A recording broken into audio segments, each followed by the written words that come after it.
Hello, everybody, and welcome to tonight's broadcast of the Blue Otter League Draft exhibitions. I am your play-by-play caster tonight, Becky Rita, the regular old draft peanut gallery member. And joining me on the desk is the one, the only Walmart CEO, Bully. How are we doing tonight? Thank you for filling in, first of all, and how are you feeling tonight? Pretty good. I mean, I've absolutely no clue about any of these players. Obviously, it's the draft league expedition. Some of them I know they played in Emerald League like last split, but for the most part, we don't really know about how these games are gonna work. You know, these teams just figured out who they're gonna play with. We're gonna see a lot of Fiesta, but I'm excited to see mostly about how these players react to the new items. And Yeah, we are in a pretty big new mid-season patch, which is always really exciting. I think it's the perfect time to have exhibitions. It's when all these players are, because exhibitions are going to be a bit of a clown fiesta anyways. So this is a good opportunity for these players to kind of cut their teeth on these new items in a bit of a more lower stakes situation. Today, this match, our first one here, we have the 5th team up against the 8th team. I will say I did take some notes on players that I think might be worth watching if you are a captain or if you're just interested in looking at some of these players. First on Team 5, Questioning Error, the jungler, who is very fascinating in the sense that they have Shaco Mastery, and that's always terrifying. Team 5 has got double banned though with the jungler, with the Zinzao and the Nocturne pick. I kind of expect like early game, very aggressive type junglers, and things like Nocturne. Right, it's very hard to play against a Nocturne without like solid communication. Or what's the possibility? You know, Nocturne is mid tops or bot side because Nocturne could just press the paranoia and just immediately make um a slight overextend to a death for a person, or maybe a gank or overextended gank into a 2v2 and they turn it around. Viego, first picked by teammate. Yeah, we have the Viego. Did get some changes on the recent patch to help his jungling out a little bit with that little bit of boosted healing, I believe, off of his passive. And some of the item adjustments, I think, do benefit him. His titular Blade of the Ruin King does have a bit of extra healing on 2 monsters as well, so will be able to survive ever slightly longer. This is the Zac pick. Do not believe that this is a Zac jungle, because if I'm correct, this is a team that has, wait, is it Team 8 on blue? Team 8's on blue, yeah. Okay, Team 8's on blue, Team 5's on red, which means, yeah, as expected, this is actually a support Zac, more than likely, unless they decide to flex it. Nighteon, the support on Team 5, plays a lot of support Zac, at least recently has played a lot of it, so wouldn't be surprised to see that in support, and I'm interested to see how it does. Yeah, I mean, I don't think it's gonna ever go top. I don't think the Blitzkins plays it. But who knows? But support Zac seems like they want to show one of their favorite picks off, so might as well pick her, right? Yep. Show off some of your signature picks. That's what exhibitions are all about at the end of the day, is, you know, flexing a little bit, showing off what you have, strutting your stuff for the captains who will be deciding your fate this season, whether or not you get a fun season or if you end up in the bone zone. But for right now, we do have the Seraphine and Aphelios picked up. Not necessarily a bot lane duo, although it likely will be, unless for some reason there's a good matchup for Seraphine in mid. And we do have the Talia picked up for, I believe that will be Team 5's mid, based on what I looked at, but... Yeah, it could be jungler as well, with the new, Black March, which it did get Oh, yeah. fixed. But still makes a lot of AP junglers very, very viable because of how fast your clear is. Talia's clear is also already pretty solid, so just making that even better is pretty lethal, but it definitely could be flexed. I don't know if the jungler plays it, but or no, well, it could be in the jungle. Like you said, the Seraphine of Philios pick, um, not not a very typical bot lane duo you'd see. So I don't think it's possibly they're looking for the Seraphine going mid, but right now I have some worry about teammates' ability to peel off an aggressive play by Team 5 to get onto Philios. There's not a lot of peel. It's a lot of, spread out, scattered type fights that they want. Yeah, it'll be a little bit tougher, potentially for Team 8. We do have our bans now finished. We're in round 2 of picks. Team 5 looking to pick up their jungler, Vi. Pretty standard. Can't say I disagree with the Vi pick. It's overall kind of normal at this point. I'm kind of used to it. Yeah, I really like that pick, especially because you have one major target to go for right now. The Nocturne Zinzao's already taken it off the table, so Vi, a lot of times was picked against like a Zeri because to, stop her crazy mobility, you just point and click, cease and desist, and then bam, or yeah, and then that's an easy kill. Right now, Aphelios is the target, and there's not a lot of peel, as I mentioned before. Yeah, not a whole lot of peel yet. Do have some potential here. Still waiting on this last pick. The Amumu was locked in for, I guess that'll be support. I can't imagine this is going to be a lane Viego. So Yeah. Epic Tomato Yum on that Amumu, and the Ornn will go into top lane. So we Looks have like a a lot of pretty wombo. a big wombo. It is big wombo city right now.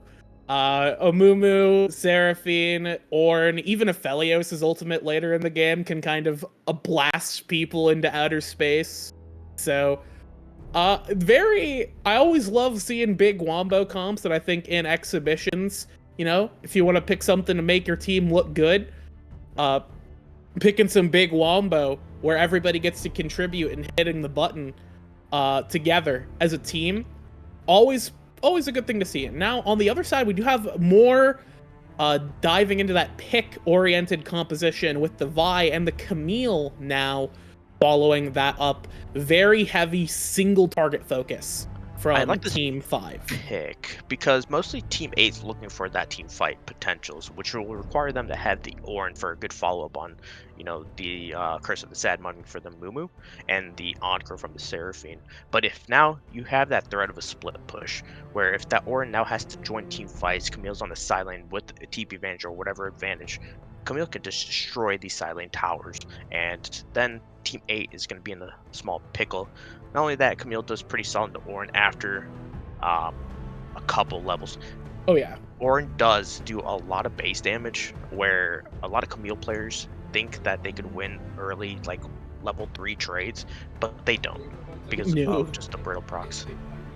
Yeah, and especially because Ornn's damage is actually kind of mixed between physical and magic, at least early on with his high base numbers, because his Q is physical. If you use that for damage, his W is magic. I don't remember what his E is, but if he hits you with Q, he procs your passive into physical and then blasts you with the magic brittle proc. It is very unfortunate. And it can make it hard for Camille to deal with early on. But like you said, once she gets some items, she then becomes Camille and has percent health true damage on her Q. So that destroys your life savings if you are Ornn. With that said, looking at these two comps in a vacuum, because like you said, we don't really know these players. I recognize a few names on Team 8 from last split, but looking at these teams, which one do you favor going into our game 1 here? I like Team 5's a lot more because Team 8's, if they screw up any of their ultimates, their Team 5's going to be a little more disastrous. Team 5, they have a lot more potential of, taking out the main source of damage, which is going to be the Aphelios, and then start picking off the rest of the team. Additionally, in the lanes, you're gonna have bot lane. I'm very curious to see about this Mumu pick because into Zac, it does not seem good, especially with the Zaya with the Zac. If a Mumu goes in and uh needs to get out, it's gonna be a very tough time He's not because getting out. yeah, he will just get CC'd by the Zac. Zaya will just take the blade collar and then probably root Mumu once again. And he's not a very tanky champion early on, so it could easily be a very easy kill for the side of Team 5 in the bot side. We are getting an update from, oh, what's that? Production update. It looks like this might be in a Mumu jungle, Viego mid. Yeah, Which they leads changed me it. which leads me to talking about another player to watch on Team 8. That is Icy Rain. Rain was a kind of a draft league veteran, at least in Emerald. Back formerly the Emerald Draft League, before it got absorbed into Walmart, and took a split off, as was part of staff wasn't able to play. Now they're back in on the Rift, and I'm interested to see how they will perform. Very much an aggressive player, arguably a reckless player. So I'm interested in seeing if this is a Viego mid, how they will perform on it, because it's been a while since I've seen a Viego mid. I think the last time would have been in competitive when they kept picking it into like Lee Sin, or whatever, when that weird mid lane bruiser meta happened for a little bit. I feel like they might have thought it was actually a Zac top until the last pick. I feel like there's potential that it was actually a Viego jungle Mumu support, and then they realized that they're just gonna get absolutely destroyed bot lane if that happens. So. I feel like I don't know how they came to that conclusion. You have to look at the OPGG multi for 1 second to figure out that, oh wait, that's probably a Zac support. Who's doing a lot of scouting for the expert? True. Just me, I guess. With that said, we're going to be going to a quick break. When we come back, we'll be in on the Rift for Game 1 of our series game 1 of the night for exhibitions between Team 8 and Team 5. So stick around. Game will come at you after the break.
Welcome back, everybody, here for our first game of the night between Team 8 and Team 5 here for the Blue Otter League Draft Exhibitions.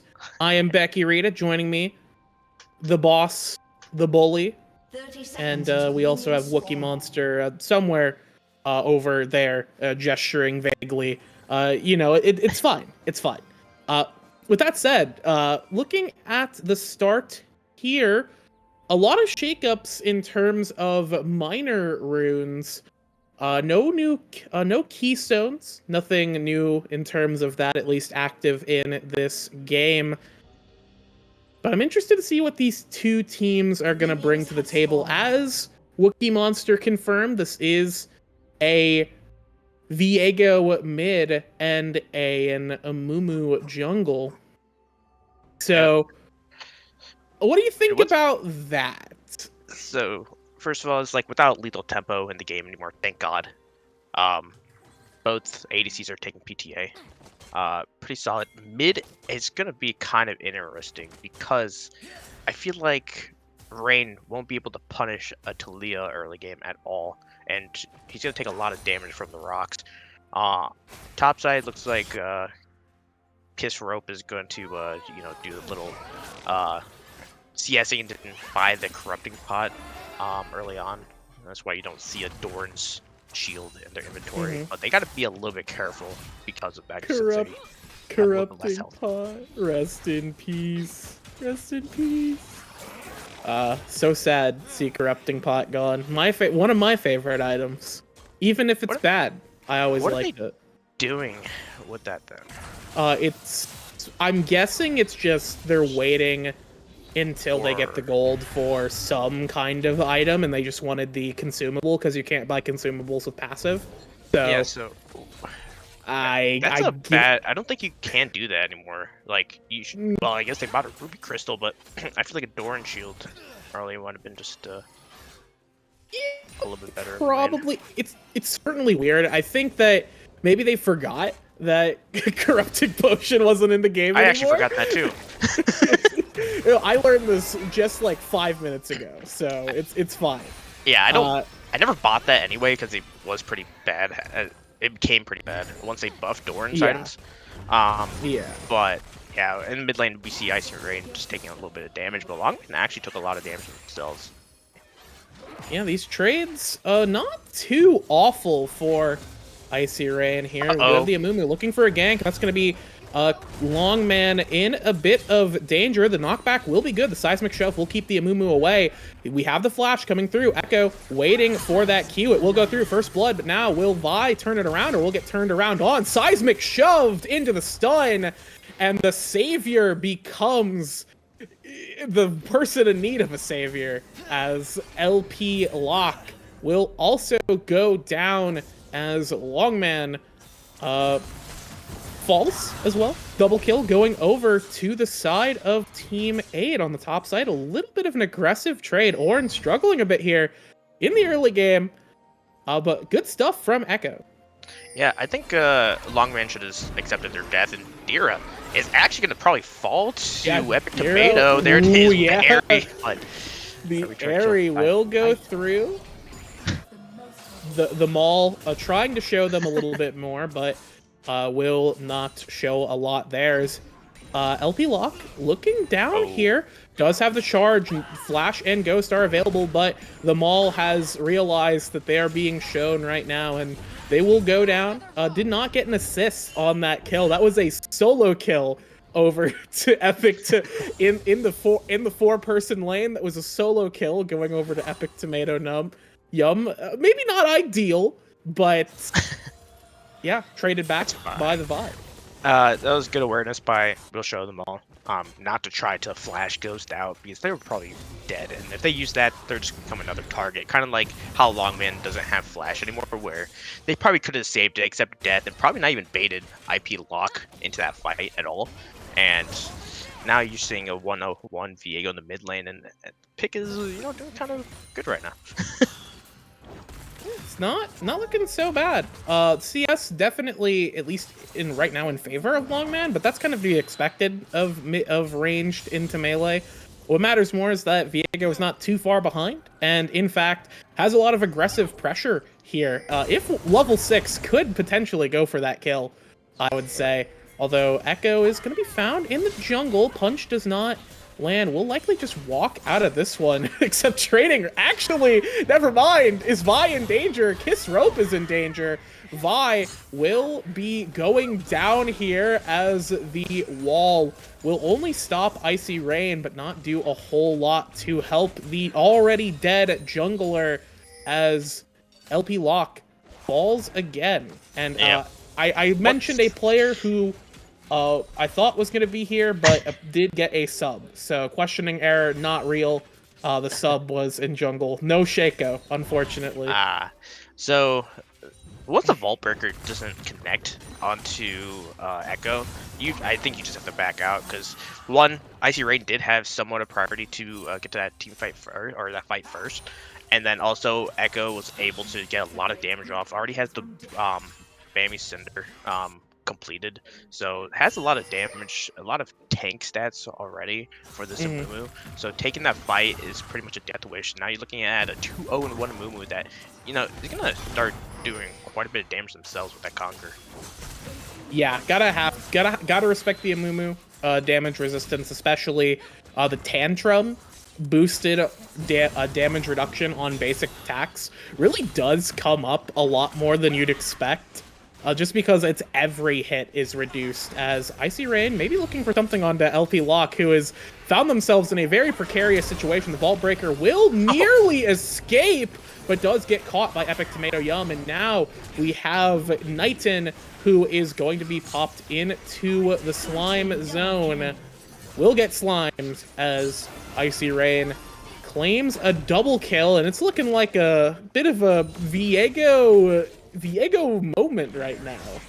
Yeah, I think a lot of it is just based on like kind of over-aggressive plays from IP Lock right now. They're 1-3. They need to get back into the game. They only have 33 CS against an Amumu, so that's not looking too hot for Vi. On top of that, Amumu did already get a successful gank off mid in the early, so putting some Viego ahead, plus now looking like a lot of supporting from the Viego mid is working out. But oh my kills goodness. Across the board, and yeah, I didn't want to interrupt you there, but yeah, we do have a flank onto Dira without their support, no mana as well. That was just an easy picking by that bot lane duo. And on the top side, Kiss Rope turned a fight back around, had a pretty big health advantage, and now with the Balmy Cinder, was able to get that presumable full Ornn combo to destroy that Camille.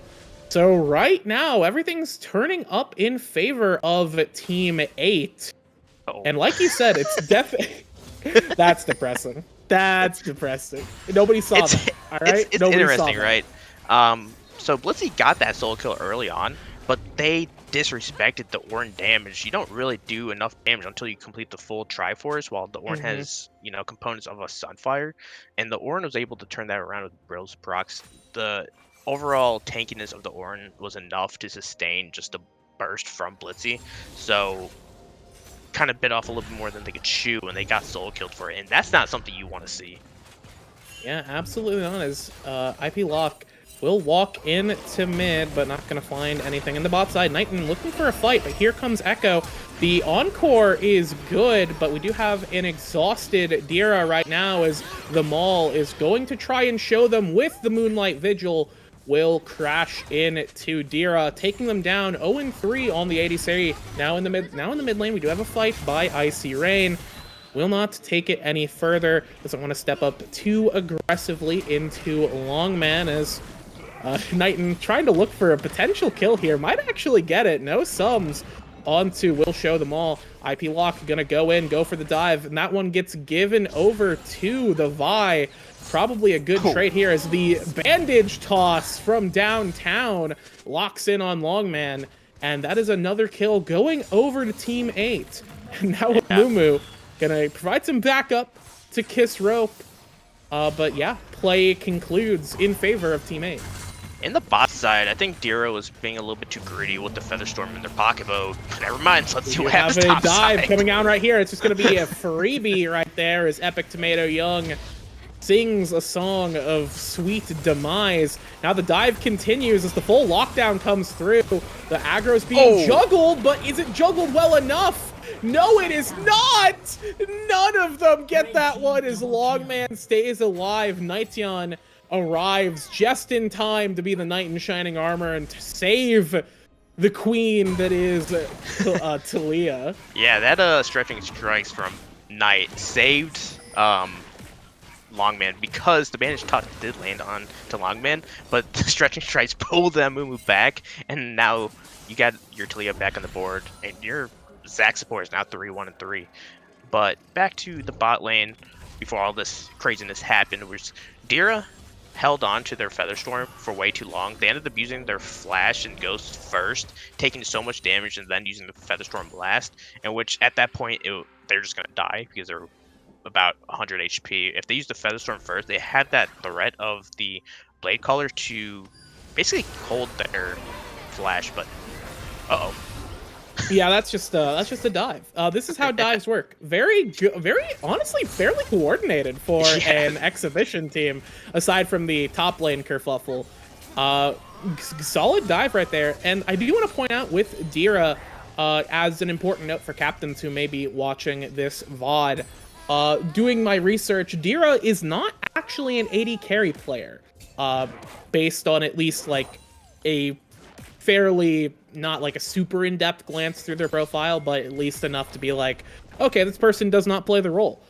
So some of that inexperience, like, you know, choosing whether or not to use Sums or Feather Call or Featherstorm and picking potentially incorrectly there, some of that could just come from inexperience. So, you know, maybe this is something where they'll kind of learn the role more as the season continues. But if you're a captain, you know, do you take that gamble?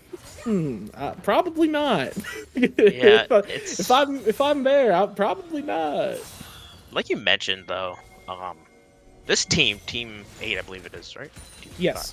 Team 8. Unbelievable. Team 8. Yeah, Team 8. They are showing a lot of coordination. Like, I would expect them to be like, this team might have been, you know, playing together for like the last 3 weeks, kind of thing. You're seeing a lot of these roams down. They're punishing these players without any sums, and a lot of this being done by Echo and Icy Rain together. These two are combined as 6-1 and 6, so they have a lot of the goals of their team in their pocket, but they are trying to bail out like bot lane as well. We'll show them all taking a lot of damage. Big bot lane against the fight. Big engage on the Epic Tomato Yum. First of the sound will go down. Actually, a ton of damage as the Encore goes through. Flash will not save you there. Vi is, we'll show them all, trying to get a flank angle right there. Moonlight Vigil goes through, blasts away the Vi, but the Blade Call calls for the death of that enemy AD carry. Now Dira is going to be in a little bit of danger. We do have the ulti. The Heartbreaker executes that poor old Xayah, as that's going to be 2-4-1. And on the top side, Blitzykins does get another solo kill on to Kiss Rope, which evens out the play, but the Drake is going to go in favor of Team 8. Yeah, they'll get the Drake, and this Dragon stacking is exactly what they want, because their team comp revolves so much around fighting for objectives, and with how far behind Team 5 is it's going to be impossible to stop them from taking all these dragons and probably the game. Yeah, that's something that, with this kind of team fight comp, especially because, you know, they didn't get the first round of... yeah, I don't think they got the first round of Grubbins either. So... I think? Yeah, it was split. No, both teams got 3 rounds of Grubbins. Yeah, okay. It was split. Yep. Yeah, trying to remember, looking up the icons, like, wait, which one are the Grubs? No, it's Herald will go over, so that is an objective in the pocket of the red team. We'll get them a bit of extra gold. We'll have to try and allocate that properly. The question is, who exactly do they give the gold to at this point? They do have a few potential threats, but it's hard to really evaluate because of the deficit they're in right now. I think at this point, you're going to have to try to get more into Blitzykins, where it's pretty much one of the only bright spots that you can play for is getting the split push down to try to take some of these turrets. Blitzykins does have the full Triforce completed, and with that Herald, they might be able to take one of the outers, and then Blitzykins might be able to pressure this tier 2 on them by themselves, or even with that Herald.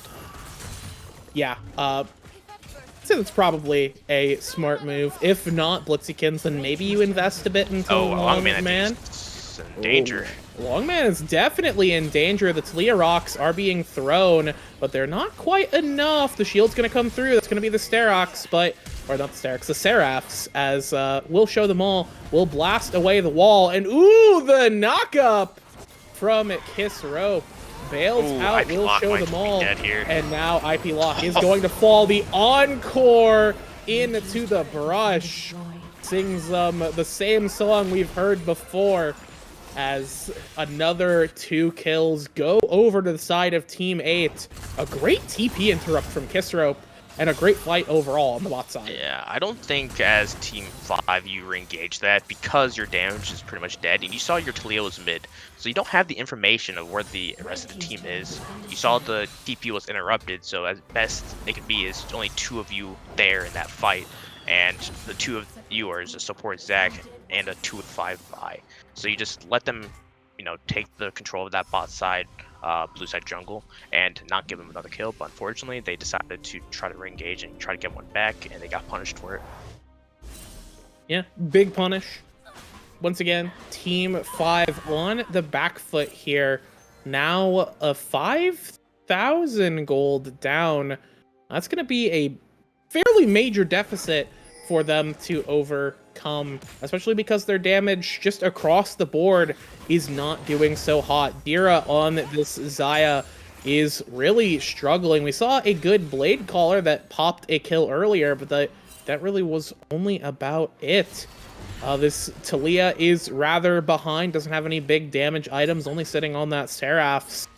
And, Vi, unfortunately, when you fall behind on Vi, you become a melee minion with a CC ultimate. So we'll have to see what Team 5 can do. They really need to make use of their pick tools, as Herald will get dropped. We have 3 on the bot side here. So they're looking to invest this Herald into the full team. Yeah. It's going to be...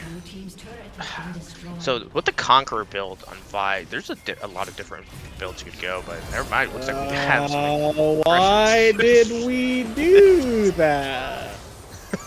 Why did we do that?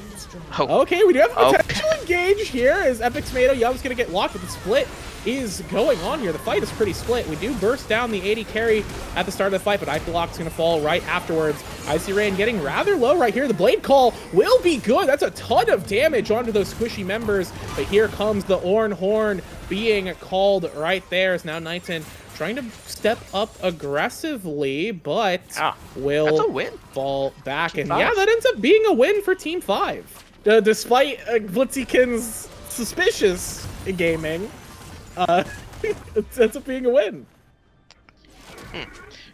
But I'm actually kind of wondering what IP Lock is going to go for with this build, because they opted to go for the Black Cleaver first instead of the Sundered Sky. There's a lot of variations where you go Sundered Sky first because it gives you a lot of early game damage, and then you go Black Cleaver because that's where the value of it is going to go up when Kiss Rope and Echo continually stack a lot of armor. But there's also different variations where you go Triforce, you get different variations where you go Warmog second. It's wild on Vi right now. But this Vi is actually getting somewhat decently strong, but they're still sitting at 85 CS. They don't have a lot of gold in their pocket, and right now, Echo is probably working on their 3rd item. Yeah, did finish the Zanyas. Very interesting 2nd item on the Amumu. Don't disagree with it. I think it's pretty solid, especially with how they're trying to play the game. With the CDR boots, just looking for constant engages, constant pressure going in. When you don't have the ability to get out, you just hit the golden button and hope that your team can bail you out from the rest of that. Yeah, kind of playing like a little bit like Rakan. Yeah, they're so strong right now, but they do sacrifice a lot of health because obviously Zionist doesn't give a lot of stats besides only armor and ability, and Sunfire only gives you 350 health and some armor, so they still have less health than like. Ooh, we do have the Weaver's Wall gonna come through. The cancellation of the assault and battery, but the burst down from Will Show Them All blasts away the support, right? Or not the support, the Vi right there. So the support is in a little bit of a blob zone. Double kill right now onto the Aphelios. That's going to be not a triple, as Icy Rain will clean that one up. And from a Weaver's Wall getting turned around, one stopwatch was enough to buy time for Team 8 to flip the fight and get the Baron. Yeah, and, you know, they put a lot of material value into trying to kill this Seraphine, and they got re-engaged on. They took that fight without knowing if there's going to be a re-engage after. And after you use all those abilities, you're pretty much just a fish sitting in the pond. You're just going to get targeted down, and that's exactly what happened. Baron getting taken by Team 8, and with 3 dragons in their pocket as well, probably going to see a soul in 3 minutes, 3.5 minutes. Yeah, soul in 3.5 minutes, almost certainly off of that Baron. So the onus is going to be on Team 5 to see what they can do to try and claw back a little bit of an advantage. Camille still not even on that second item yet. Very struggling to kind of get over this mid-game hump here to actually become a split-pushing threat. Meanwhile, Ornn scaling up fairly nicely on the other side of the Rift. Not too concerned about the Camille. Probably still in a decent spot to match the Camille, potentially. But yeah, otherwise, right now, just kind of the game slowing down a little bit as we wait for Team 8 to regroup with this Baron and start a siege. We do have the Viego on top, splitting with that TP. 4 men in the mid lane, looking to try and just crack this first tower. Yeah, ornaments are being thrown out now. One was just given to Will Show Them All, and that's going to be the Yumi's Weak. So now you're getting a lot of value off this pick, because I think each one is like, what, valued 1,000 gold extra. So even though this gold lead is only like 5,000, the actual gold lead plus the dragons, so about to make this like a 15k gold lead. Red team's turret has been destroyed. Yeah, it's definitely going to be a little bit of a difficult gold lead to surmount, because it's not just the real gold you can see, which is still about 5k in favor of Team 8, but it's the fake gold that you can't see in those ornaments, which now is about valuing another plus 2,000. And on top of that, you have the fake gold from the Drakes. Yeah, that are in their pocket. Top side red. It's totally dark for Team 5, and Team 8 is just waiting into Fnatic death push. Yeah, although it looks like Team 5 are not too concerned, but now they're going to be looking for a fight. Banjish goes wide, all the CC goes wide, but the Ornhorn lands true. Knock-up combo on the long man, that's one down. 2 TPs fly in as Blitzykin's going to sprint for the hills.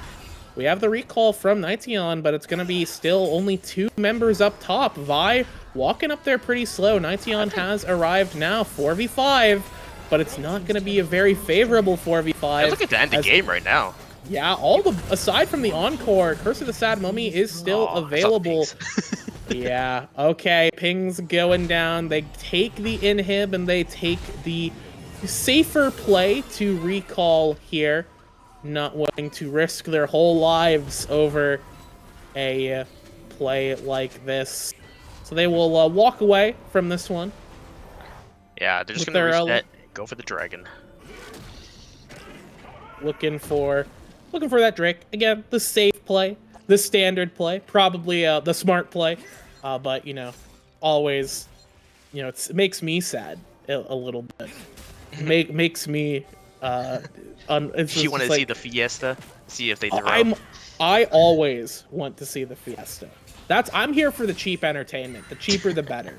So, I was hoping to see a potential throw coming out, but we do have the Drake. I think it's getting not started up, but first in the river are Team 5, but they're kind of in a bit of a split spot here.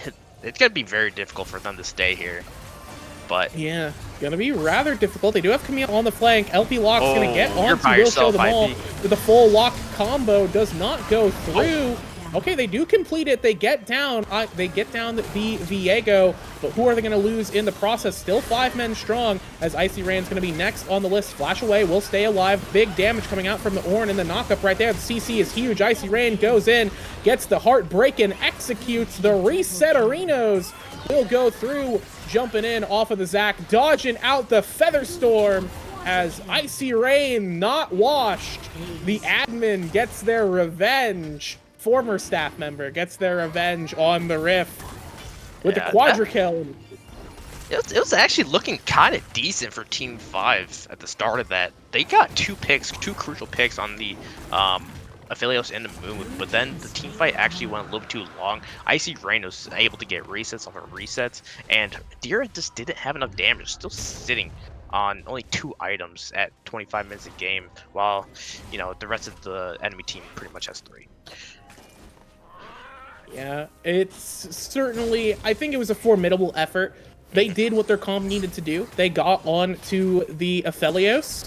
They were still 5 men strong, but unfortunately, that roulette knockup from Kiss Rope was really good, and just followed up by Icy Rain. Just janitor Viego cleanup duty. Not really a whole lot to say outside of that. They get the soul. They now have a Baron coming up in about 20 seconds they can be looking at. Team 5 have to start thinking about what they can do at this point, if anything, to at least, you know, make themselves look better as individual players here. And maybe try and turn the game. I'm not sure. Yeah, I'm not sure. It was like, so we noticed that Dira held the Featherstorm as a defensive weapon, right? Mm-hmm. But I feel like, I think at that point you just need to commit that to an offensive play once you get the pick off, because you're so far behind in gold that you need any feathers on the ground as possible to try to get a lot of roots, a lot of stuns, a lot of damage off. But unfortunately, they had to use that. Yeah, definitely unfortunate there, as we do have an engage coming in. Blitzykin's going to be on the front. A lot of damage actually down onto Epic Tomato Yum. Will show them all not super healthy either. Icy Rain looking for a lock. Will get dogged by the Hextech Ultimatum. We have a big engage on the back line, but will there be any follow-up? No, there will not. Longman will fall. Then next falling will be Nightsion. Blitzykins gets dispersed by Icy Rain. Reset into the jump in, and that's going to be another heartbroken by this Viego as the fight gets turned wildly sideways. And Team 8 look to just close this one out in about a little under 30 minutes. Yeah, Rain 11-1 on this Viego pick, and I think a lot of this game had to do with IP Log couldn't get going at all the early game. It felt like every play they made, they just died for it, and they fell behind the CS, XP, and then Icy Rain and then Echo was able to just run over the game, making plays through bot lane, making plays in top lane, and just getting overall control of this map. Yeah, great stuff from Team 8 again. Honestly,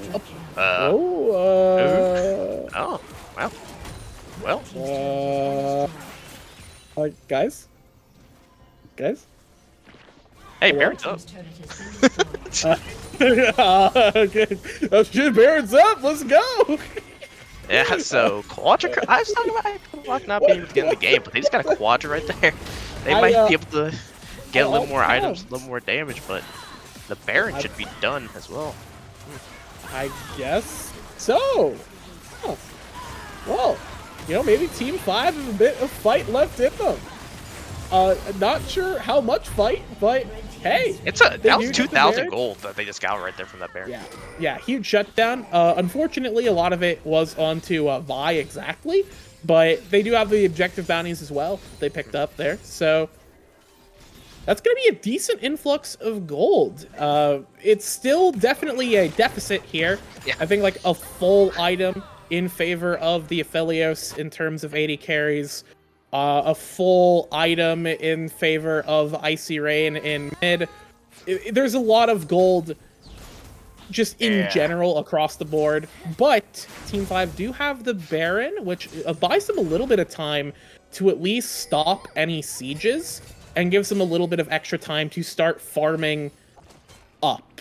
Try and hit whatever breakpoints they can get to before this Elder Drake. And then if you flip Elder and win, that is a win condition. Is Burger flip Elder. But with no turrets at all for Team None 5. None turrets. They're gonna have to play in the open against this kind of comp, and we'll see what happens. Infernal Soul is still. Oh, Longman. Ooh, Longman. look at make me sweat a little bit there. Whew. Yeah. We do have over the wall Nightsion in a bit of an interesting spot. Blitzykins just trying to throw out any stray attacks they can into Echo. As the inhib falls in the mid lane, they just rotate up. The Team 5 is so scared to make any kind of play. The Weaver's Wall will go in. We do have the Encore to lock up too. IP Lock's going to actually get the knock up onto only Kiss Rope. Oh, as God. That's going to be Will Show Them All. Staying alive right here, blasting away whoever they can as the Xayah. Yeah, just a Quadra. Xayah falls, Blitzykin falls, and now with no one left to stop them, surely. Okay, good. A Team 8 in just over 30 minutes win the first match of the night. And that's a really good team effort from, I feel like everyone actually performed so well in Team 8. They're very coordinated. They made the plays. Yes, they had hiccups here and there, but it feels like this team could actually be a solid team if they just draft each other. Yeah, where the draft your exhibition team strat. I don't think Phoenix is captain, so SP Piper's not captain the split, so we're not seeing the draft your exhibition team. Maybe somebody else might take up that mantle.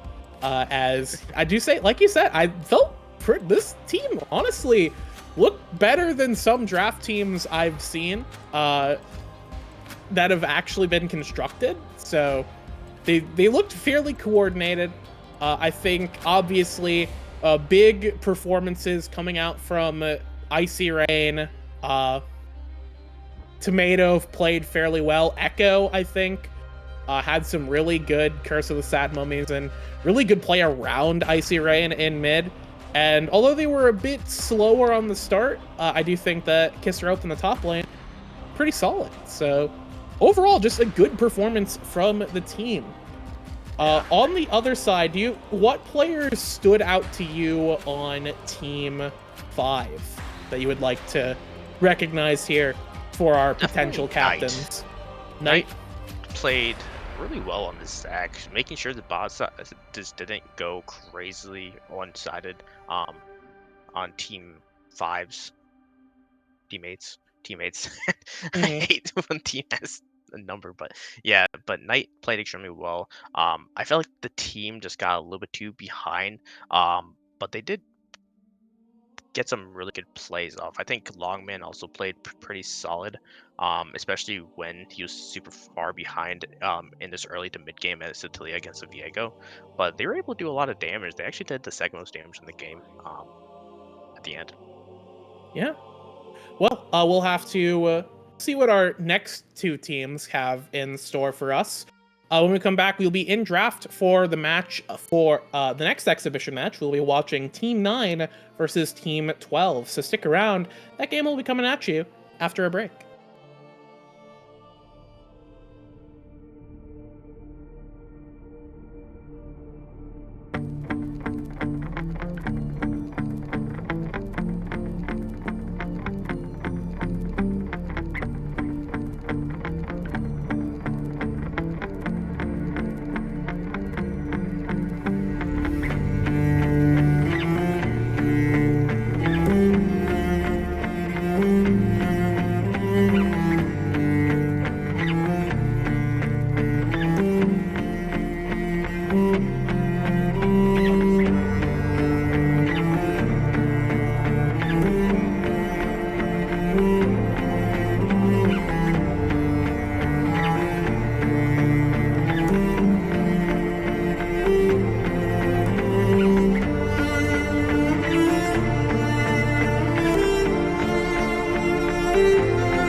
Hello, everybody, and welcome to Game 2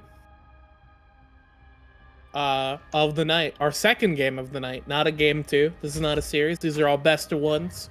This best of one will be between Team 9 and Team 12 here in the exhibitions of the Blue Otter Draft League. I'm once again Becky Rita, and below me is once again Bully. As we are waiting on technical issues with draft wall. Draft wall. I love draft wall. Hey, it's better than a lot of the stuff. It's the best one, and that means a lot. Pro draft? Pro draft is so bad. Don't remind me. Don't remind me. One of the first casting gigs I had, the organization demanded pro draft, or the league demanded pro draft, and it was horrifying. Raffle? Yeah, pro draft over draft law, and it was horrifying.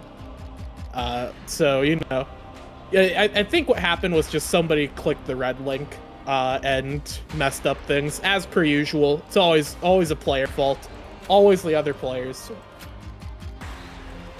As we have two very interesting teams here. I believe these are teams in our, or at least captains from our Ruby division, which is the lower division. So I'm interested in seeing how these two teams perform. There are some exciting players, some returning faces on both of these teams. So with the bans coming through, the Fiddlesticks is not making it to game 2. Not making it to this game. Ain't not happening. Yeah, did you see the matches? It was kind of crazy. I think Yes. Team 12 is it was what, 46 or something? 46 Yeah, or 30? Team 12's game was like 45 kills to like 36. It was pretty crazy. It was like Fallen on the enemy team, on the losing team, had like 22 kills on Kindred. But then Defoe's team just managed to clutch victory despite that. So it was a lot of kills onto the Cassante, my favorite top laner. Got buffed, by the way. Buffed on the patch, by the way. Buffed, best top laner at MSI, buffed, by the way. As Caitlyn will be picked B1 for Ruffian on Team 9, while Lucian will get picked up for... I doubt we're seeing Lucian solo lane. At least I hope not. That will get picked up for OT Blitz.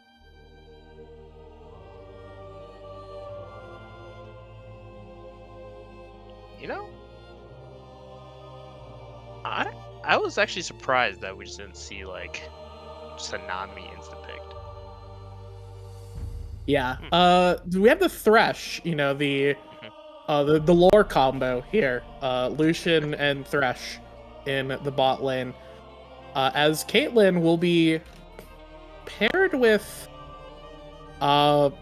someone. I don't know. Honestly, I don't know why you pick Lucian into Caitlyn. I feel like at my league, like my elderly league brain, sees that matchup, and I think to myself, "Oh, this is terrible. You don't get to play the game if you're Lucian." Unless it's Lucian mid. True, could be Lucian mid. Who does Team 12 have in mid? Someone named Defaux? Defox? Defox? Never heard of this player. They're gold too, so they're probably not very good. Ivern will get locked in for Boosie Please. So we have moved on from the Fiddle Psychopath to another Psychopath pick in the Ivern. I feel like this is gonna be a double 80 carry comp with how this is going. It could. Maybe I wonder. Yeah, I wonder if. Yeah, this could be solo lane Lucian. Like, we could put somebody else with Thresh. Corki. Ooh, yeah, Corki did get changed. I'm excited to see how Corki does now. I I was a big fan. I overheard when my brother was playing League. I overheard him talking about how Corki was a bot laner now, and I was like, I'm sorry, Corki's a bot laner now? And I was very interested because even when Corki was a mid laner, I still played him bot lane because I like Corki. So I'm excited to see what that pick could actually do in bot lane. Is it good? Yes. No. I imagine it's probably pretty decent. I think Berserker has been like spamming the living crap out of Corki right now. It does a lot of damage at 2 items. You just like half-health somebody. But you know what ADC I do miss? Graves ADC. That was so fun. Yeah, rest in peace. Rest in peace. Best auto attacks. Only old heads know the satisfying old Graves auto attacks. As we have, yeah, that's a brand mid. That's a brand mid for Defoe. A classic Defoe pick. Not tried anything new here. Is a captain, so doesn't have to try anything new. We'll have to see what Team 9 can pick to kind of respond to that. They have a lot of really good long range, but not a whole lot of frontlining, and we are continuing to pick long range controlling of the zones here with the Anivia. Tank Doko. They're a very squishy team so far. And any tanks? Who needs tanks? What do you just kill your opponent. You don't need to be defensive if you kill your opponent. That's still not a tank, by the way. It's fine. It's fine. This is. Dang it! I was like, they have 2 walls now. They have the Talia ultimate and then the Nivea W. Now the Camille can use their E off both of those walls. True. We're getting so many hook shots here. This is gonna be a Renekton picked up. I don't get it. I think this is something Psycho Ghost is comfortable with, so I imagine that's why the pick has been made, but I don't get it. Sagragas will complete Team 12. It's Blue Side's comp is very much a pick comp at this point. They have a very interesting team fight, but I feel like if they get engaged on, they just get wiped. But their pick, if Lux hits a binding or if Anivia hits a stun, it's pretty much going to be certain death if it hits either Brand or Lucian. But it's going to be difficult to get to that point unless you have very solid vision. Yeah, this is a very tough to execute comp that Team 9 have prepared for themselves. I don't know if they really prepared that. They might have just thrown a little bit of they might have just what they cooked up. They stumbled down the stairs into it. This was like the Ratatouille scene, where you hope they just put a bunch of stuff together and then they hope that it works. Yeah. Well, we'll see if it does work. I can't say I'm too enthusiastic. I have questions about Team 12's comp too. It's very mid-rangey, which we'll have a bit of trouble at least early on playing into, I guess early into mid-game as well, playing into these controlling champions. But I feel like they just die. Imagine feel if like Team 9 like just dies. Defoe played like LeBlanc here. Oh, if Defoe played LeBlanc, it's curtains. They're all cooked. It's the easiest like 30 kill game you've ever seen in your life. Just farming champions the entire time. Absolutely. We do get the Brand. And you know what? Not having tanks against Brand makes him less optimal. So when you think about it, they actually, they counterpicked Brand. Yeah. By not picking any tanks. That's what happened. So I guess overall, which comp do you favor here? This is interesting because I don't really like either comp.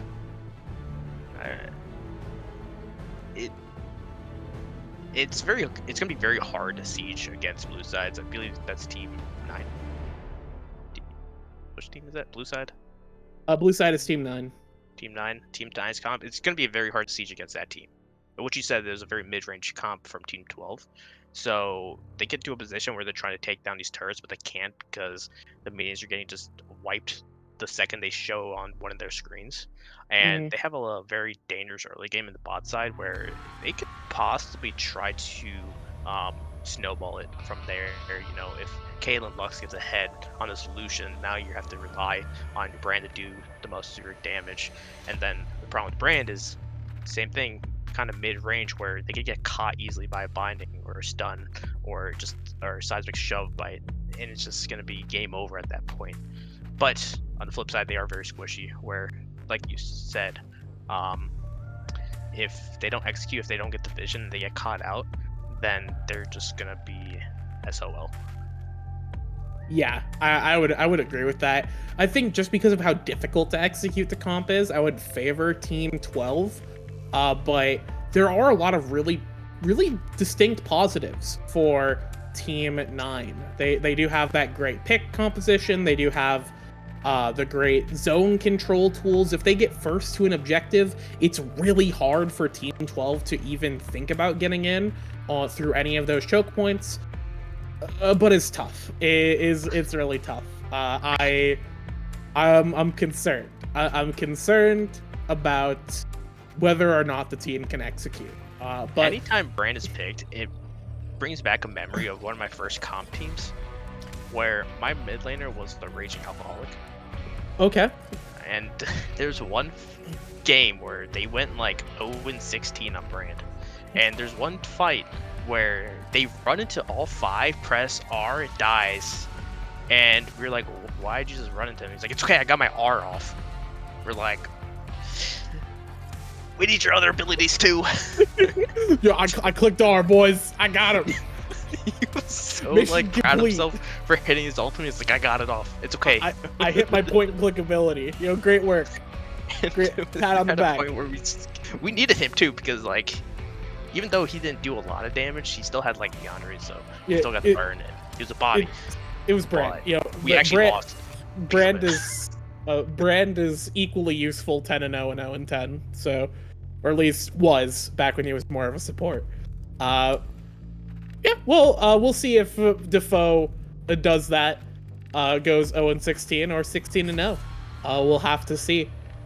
So we're gonna go to a break. When we come back, we'll be in On the Rift. So stick around. We'll have that game for your eyes in just a moment.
Hello, everybody, and welcome back here on the Rift for our second game of the evening. We have exhibition teams 12 up against Team 9. Team 9 on the blue side and Team 12 on the red side. I'm Becky Rita. With me, Bully, and also with me in spirit, like our Lord and Savior, is Wookiee Monster. As, again, a pretty standard looking game for both sides here. We do have the first strike. No. Wait a minute.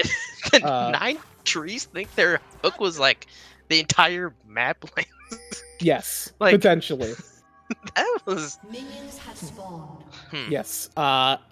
So while we are at the start here, I did take a couple of notes on these teams to look at a couple of players that I think will be interesting to keep our eyes on this game. First of all, we have Cryo in the mid lane.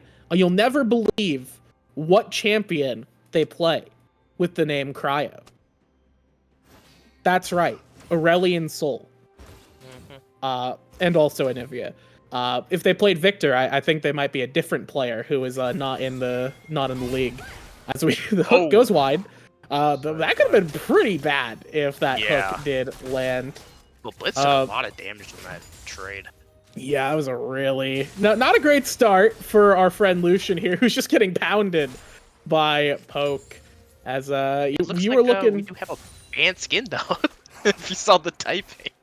It was banned skin? Lux. Yeah. Oh, right, Elementalist Lux is a... Good because thing to say exhibition. Yeah, you know, it's fine. It's fine. It will just pick a color that isn't banned. I don't know which colors are bad. It might just be all. Huh. Yeah, that's what happens. Well, you just get one shot. Yeah. Thresh is not super tanky. Early in the game, you get hooked, get trapped, get Q'd in the face. So yeah, that's the danger of this, where you pick the Lucian, try to be a lane bully, but you're playing against a Caitlyn Lux with a Thresh support. You're not going to be able to do anything about it. Small trade topside, but yeah, decent trade in top is very unfortunate for OT Blitz here. Who I did want to keep my eye on this bot lane. Both of them. Oh, it's another hook. And that's gonna be a trap. Oh, the trap didn't connect. Yeah. If that trap had connected, that would have been huge burst down.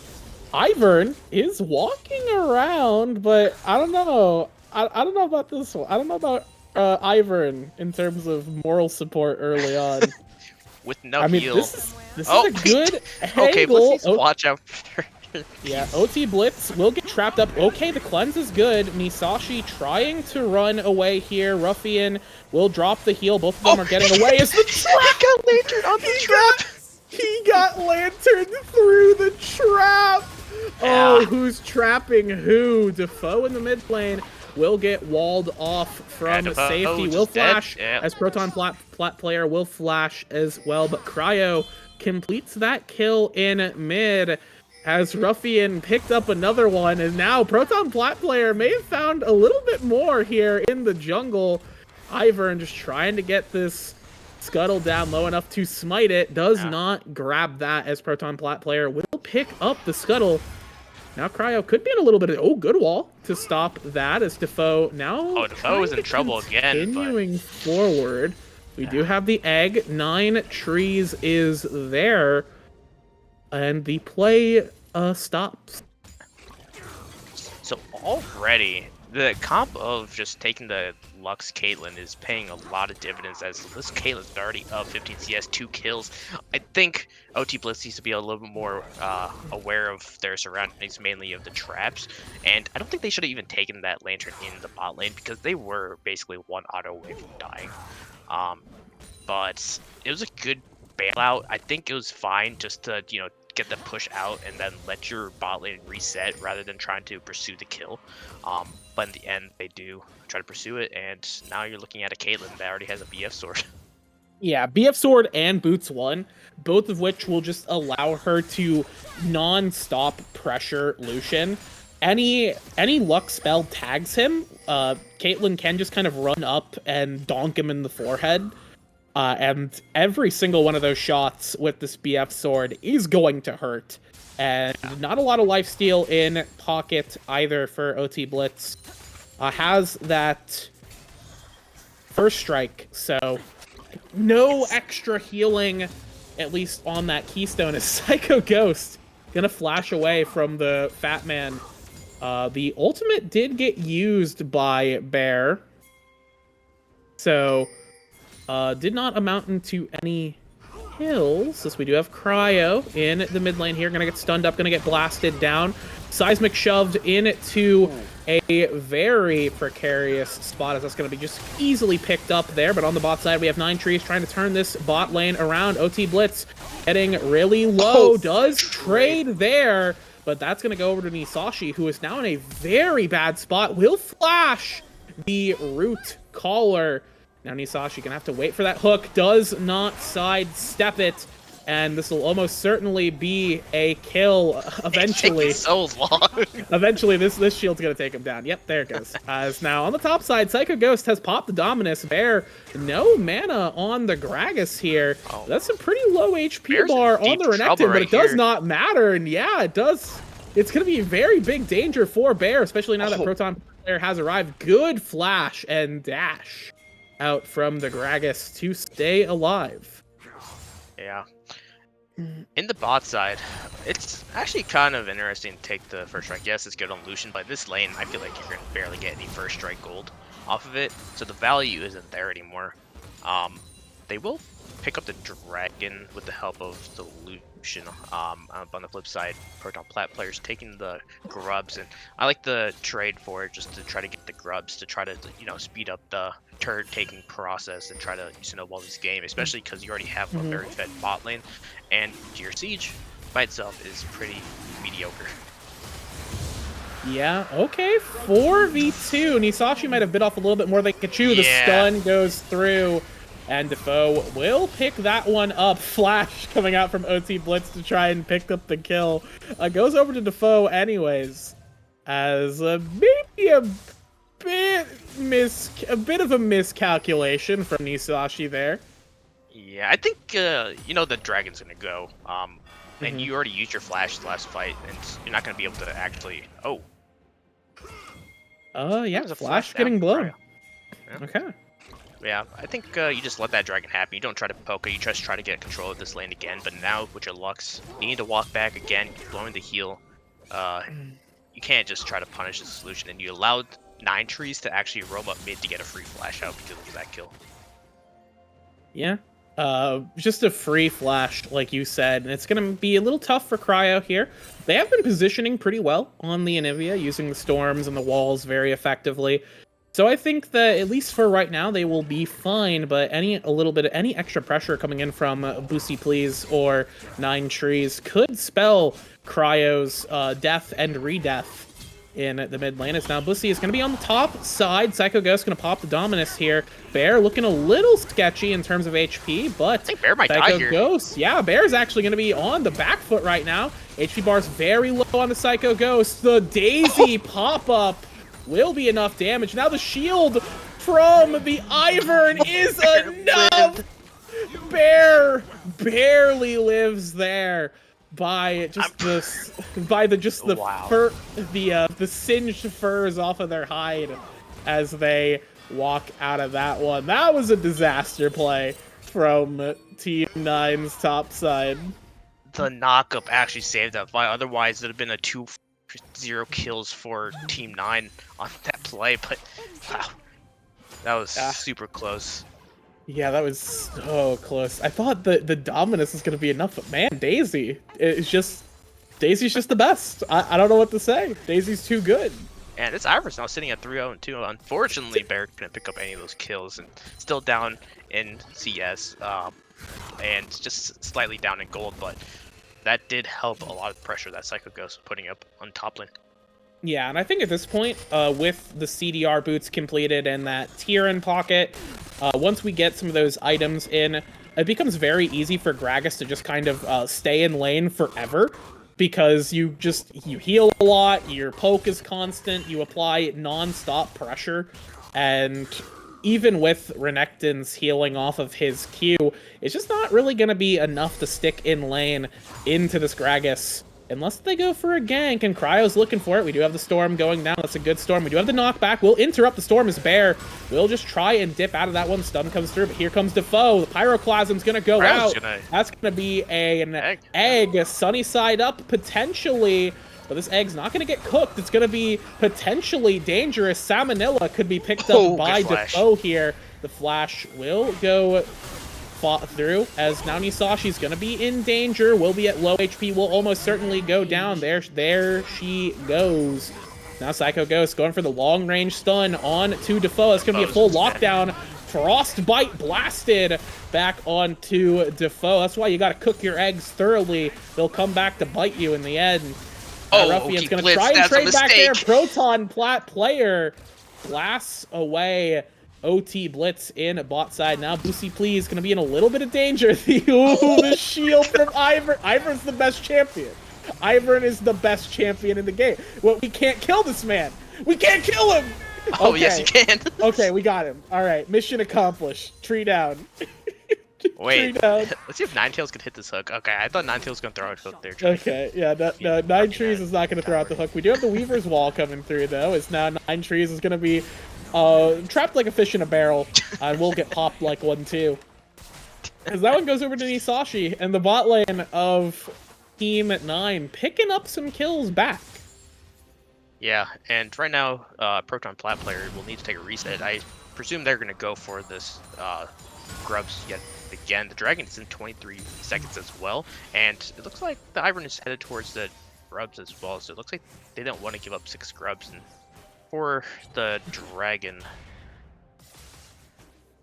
yeah, they decide not to give up the 6 Grubs. I think that's probably fine. We do see what I'm guessing will be, although Team 9 not quite out there at the Drake fast enough, so yeah, it looks like these Grubs will... Okay, taking so much damage. Yeah, Pyroclasm. And now this Grubs is looking very, very risky, as Defoe cannot join this fight. Oh, that seismic shove was so good! Pulls 2 back. Bear super low right now, gonna have to dash over the wall once it's up. Boosie Please as well.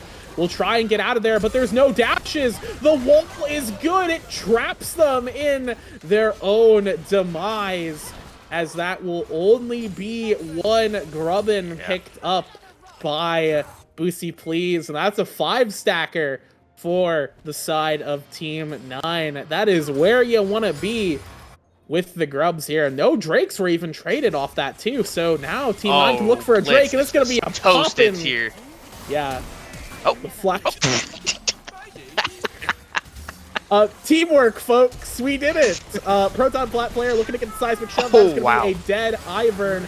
Now Nisashi will be up on the front. Take that cuddling right there from OT Blitz.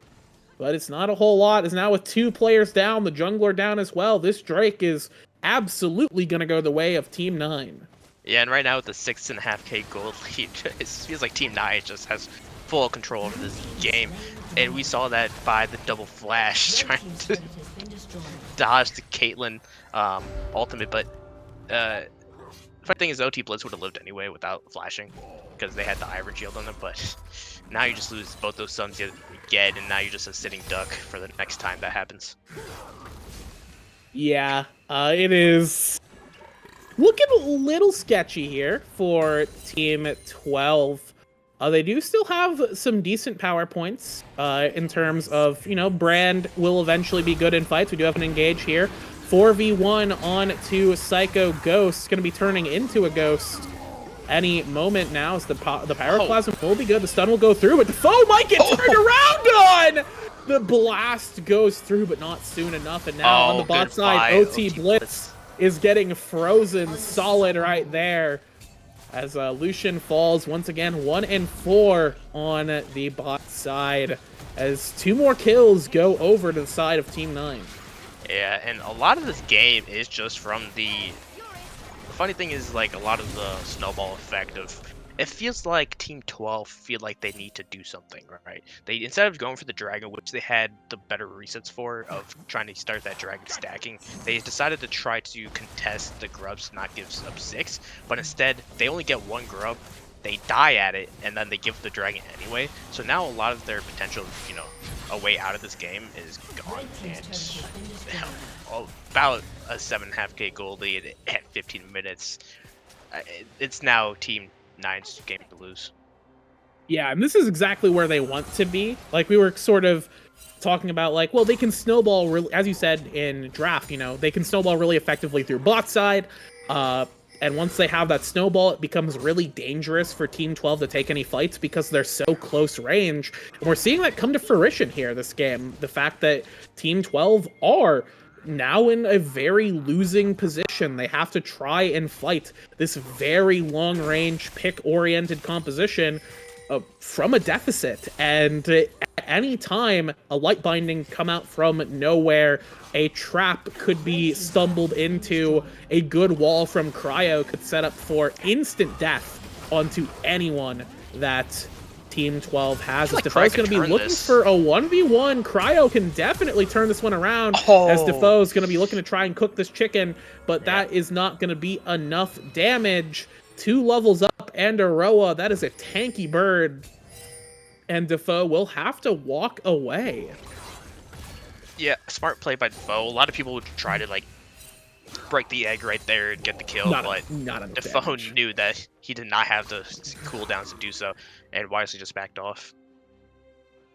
Yeah, it's certainly unfortunate, but both mid laners did blow flash there, so without the egg as well, that makes Cryo a bit of a sitting chicken here in the mid lane, as Ninetales is just going to go down. OT Blitz will culling away the Talia. Proton Plat player will get taken down in response. That is a shutdown, I believe, going over to OT Blitz. So a favorable trade. It's still a trade, but it's support for jungler. So you are A-okay taking that one if you are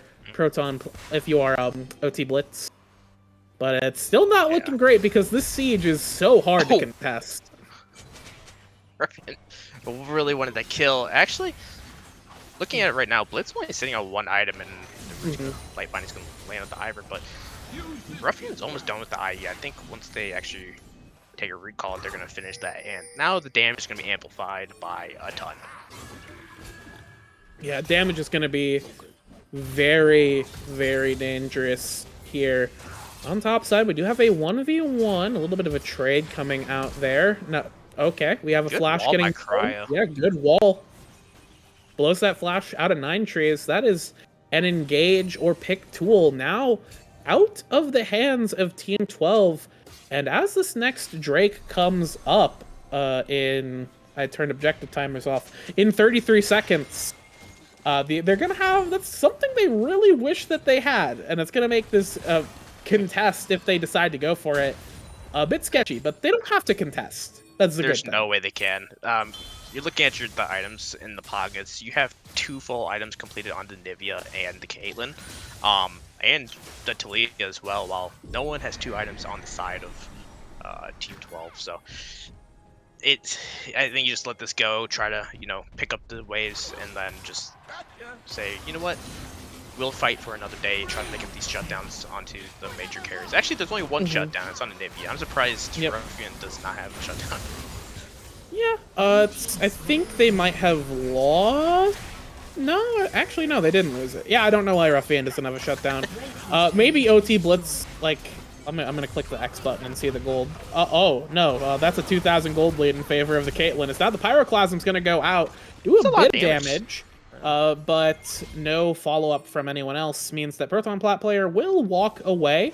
It was definitely singed a little bit. Cape have to put out that fire, but does stay alive. Proton Plat player did have to blow the flash, so that was a good trade from Defoe, and great lantern by 9 Trees to make sure Defoe didn't go down in the process. But bot lane, tier 2 under siege, taking down more gold in the pocket of the bot lane of Team 12 or Team 9, I forget again.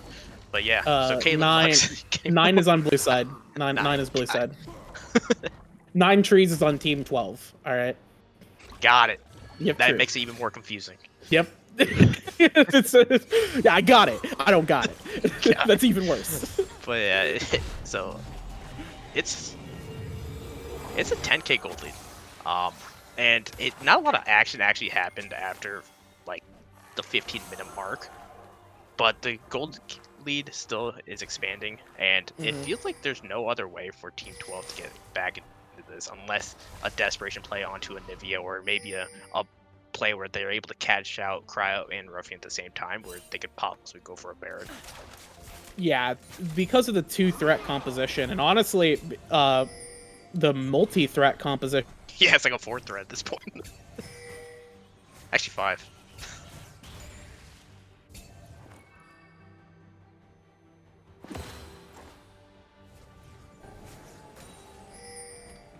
Looks like Psycho and the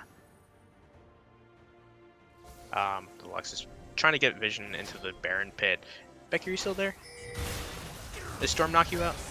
Alright, fantastic. Looks like I'm taking over Becky a little bit, but that's a good kill onto 9 Trees, and immediately Team 9 are going to go for the Baron, and with Defoe in the bot side, still has TP, so if they want to contest this, they can, and it looks like it's going to be snuffed out, but Team 12 will stay outside the pit for the time being.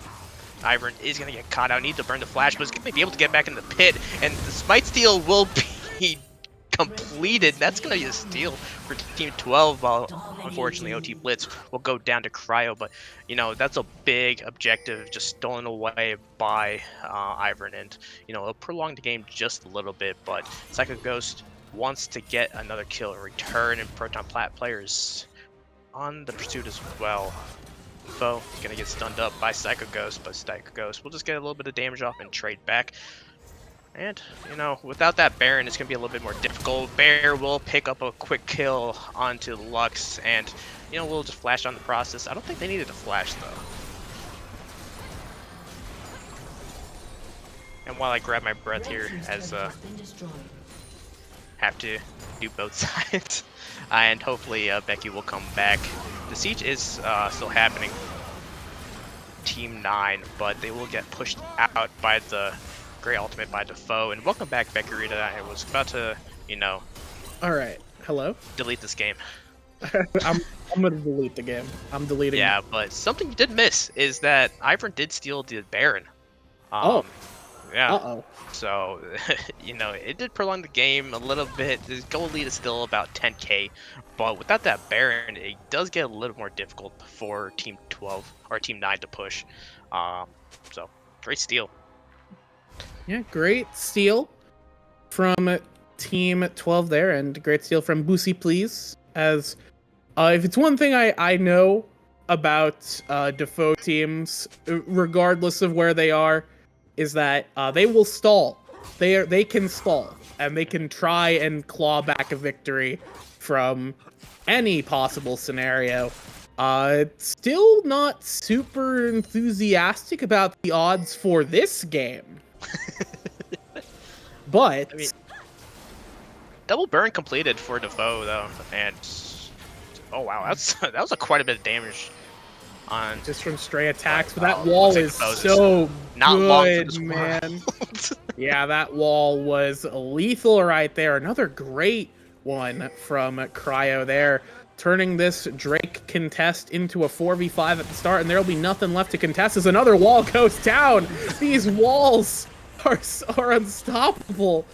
Just one by one, the pit composition are getting the picks they're looking for. We're seeing the comp play out exactly as you drew it up in the draft phase, as Boosie Please will get locked up. Another one bites the dust Ooh, I didn't think Psycho needed the TP here. Psycho just stayed top side. There's no way that Team 12 was able to win that Dragon fight, especially without Defoe down. Once Defoe was taken down, Team 12 should have backed off and tried to go push mid, push top, or just pick up CS, because there's no way in hell you're going to win that fight. Yeah, absolutely no way that fight is winnable as Defoe gets downed right there. OT Blitz will pick up one on to Caitlyn. It's a pretty big shutdown, but will fall as well. Double kill going over to Cryo Ghost, as now Nisashi will have an angry man on top of them, but it will not necessarily amount to a whole lot, as the remnants of Team 9 will reset, reconvene, and then look for the next possible siege available to them. Yeah, Cryo 8-0-3 on Zenithia really hasn't put themselves in the position of like losing that shutdown, and they're able to get a lot of these great walls coupled with Isashi's light bindings and their own abilities to just one-shot anybody that gets caught between the wall and the terrain. Yeah, it's very, very good Anivia play. It's what you want to see. Utilize every tool in the kit when you are Anivia to make the most of it. And you know what? I'll accept that my belief in needing a tank is a lie. You don't need tanks when you kill your opponent. As well, now 9 trees. Another wall another wall comes through. The Weaver's wall as well will allow the Talia to engage. Proton Plat player is actually kind of in a precarious situation. That'll just be a blast by Defoe there. A little bit too far on that Weaver's wall from Proton Plat player. Just a little bit too excited there. Yeah, the crazy thing is Psycho's actually 2 levels down to Bear right now. Yeah. Which is kind of odd. But yeah, right now Siege mid, and looks like this is going to get pushed out. It's still pretty good. Oh my god. Wait. There we go. No flashes here. We're fine. Decided just to stand in front. Yeah, everybody just flashes in to try and save the one guy, and then they die. Yeah, it's a classic. But that was a lot of damage. That was from one headshot, 3.5 items on this Caitlyn. Very dangerous. If you get caught again, it's just doomed at that point. Yeah, very, very strong Caitlyn here. As the siege just we do have a potential flank from Bear. The explosive cask is available, but it's not going to be enough. As 9 Trees going to get the flash hook onto Psycho Ghost. Very low on the Renekton here, but will it be enough? Not quite. OT Blitz pretty low, but the healing and shields come through. That's going to be Psycho Ghost getting taken down. Now 4v5s. The assault can continue, but can they make it happen? Bear does get the knockback, but there's no follow-up. The hook doesn't follow through, and now Ruffian gets the free fire here. That's just going to be one down. Net forward, net positive trade for the side of Team 9 as Ruffian finds the opportunity to fire away and will fire through the Nexus and base of Team 12. Yeah, that's a lot of damage, but one problem of Team 12's comp is that... Oh, goodbye, Defoe. Yeah, Defoe is the dead, is what it's that you don't have that, like, hard engage, right? You have a lot of, like, secondary gauges, in my opinion, and then you get a Thresh as more of a pick type champion, but you don't have a way to just get on top of these very squishy carries, and you just get melted down if you try to pursue any further. But that was an incredible game. Ruffian on Caitlyn was very lethal. Cryo was very good as well. But I think, in my opinion, Bear actually stood out as, pretty solid, even though they were significantly down. It's kind of difficult for him to play this game once you play against a fed Caitlyn and fed Lux, fed Anivia, and then also against a Talia. But they were able to try to make some plays. I know the last play they made was more of a desperation type play, because they know their time was pretty much up. Dragon was coming up at 45 seconds with that as a Mountain Soul. It was just doomed at that point if the game went any longer.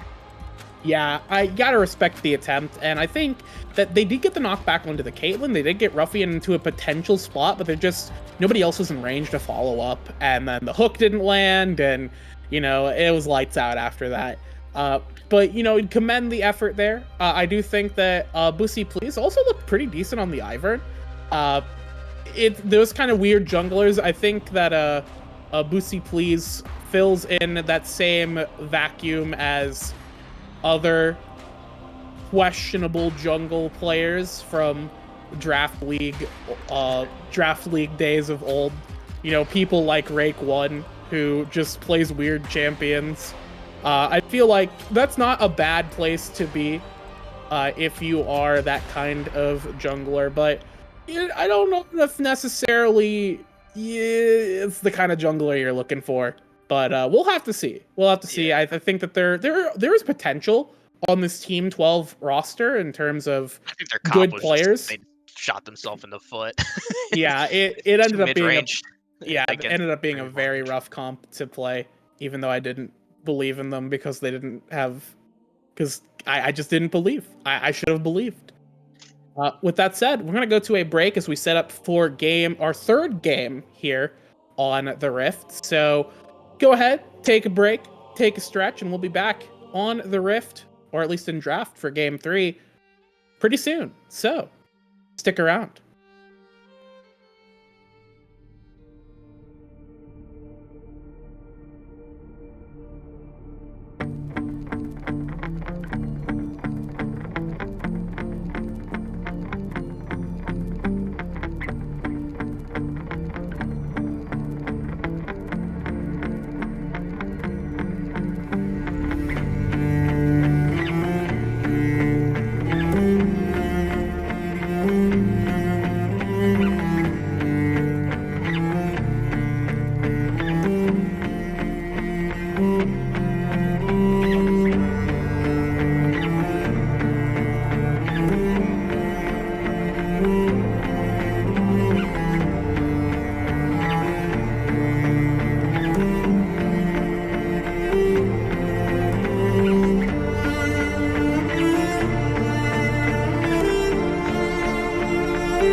Hello, everybody, and welcome back to our third game of the evening here for the Blue Otter League Draft Exhibition, Exhibition Night, Exhibition Extravaganza. I'm Becky. We have Bully here. On blue side, we've got Team 6, and on the red side, we have Team 1. Both these teams on Exhibition Night are currently 0-2. So we're likely going to see some fascinating League of Legends, because if I know one thing from my own experience as a draft player who has been in the 0-2 situation, is that you kind of just start throwing things at the wall because you're like, I'm just going to play something funny. I want to play something fun. I want to try and show off a little bit. I think one year or one split, I decided in my game 3 of exhibitions to play Nautilus Jungle. It didn't go well. So, not that I'm an indication of what these players might do. They're likely going to try and be a little bit more serious here. But I'm interested to see what our players will bring to the table. Yeah, some of these players might want to try to get their draft stock up. Maybe they pull out something they want to hard carry on. But, you know what? I have an idea, Becky. Oh. What if we write analysis on all these players and then put it behind a paywall? Ooh. I'm down for that. I'm okay with that. The cat subscribe to get it. for $1 to the Blue Otter League, you get exclusive premium Becky Rita content. Each one, so you make one, I make one, we have some other ones, and each one costs is $1. Each one is $1. What do they want? So you just pick whatever one you want, but if you want to get all of them, you gotta subscribe. Anyways, we have the draft started now. Skarner will get banned away first. Caitlyn will eat a ban after last game, seeing what Caitlyn can do with some of these adjusted AD carry items. I think I get it. I think I understand why we don't want to see this champ. Brand will get taken away from Calburn. I'm just assuming that was going to be a jungle brand. It's just like, it can go in like every role right now, but yeah. It was probably jungle. It's probably jungle. As, more targets towards the bot lane here. Felios falls. Karma falls. And just waiting on this last ban. I will say, looking at these two teams, more unfamiliar names, at least for me. There are a couple of returning players from our last draft season. East Pity, Flash, and Calburn. I believe Flash was the player who had to drop mid-split on the Malders. Has returned back for a full season, presumably. Dude, Soul Herder already have 37 wins and ranked. It hasn't been a week yet.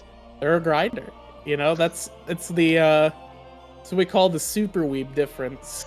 Just never stop grinding. The grind, you just eat, breathe, and live League of Legends.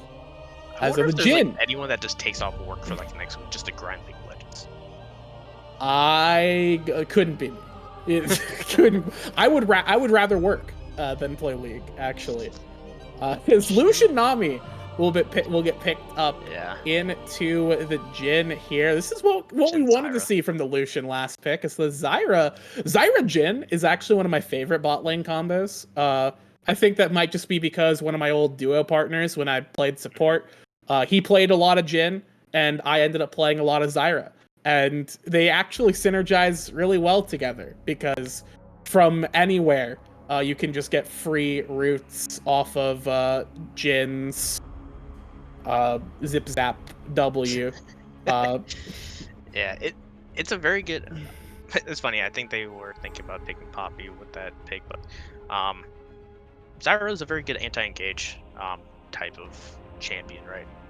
So a lot of aggressiveness that could come out of trying to push for a fight as Lucian Nami can easily just be kind of turned away.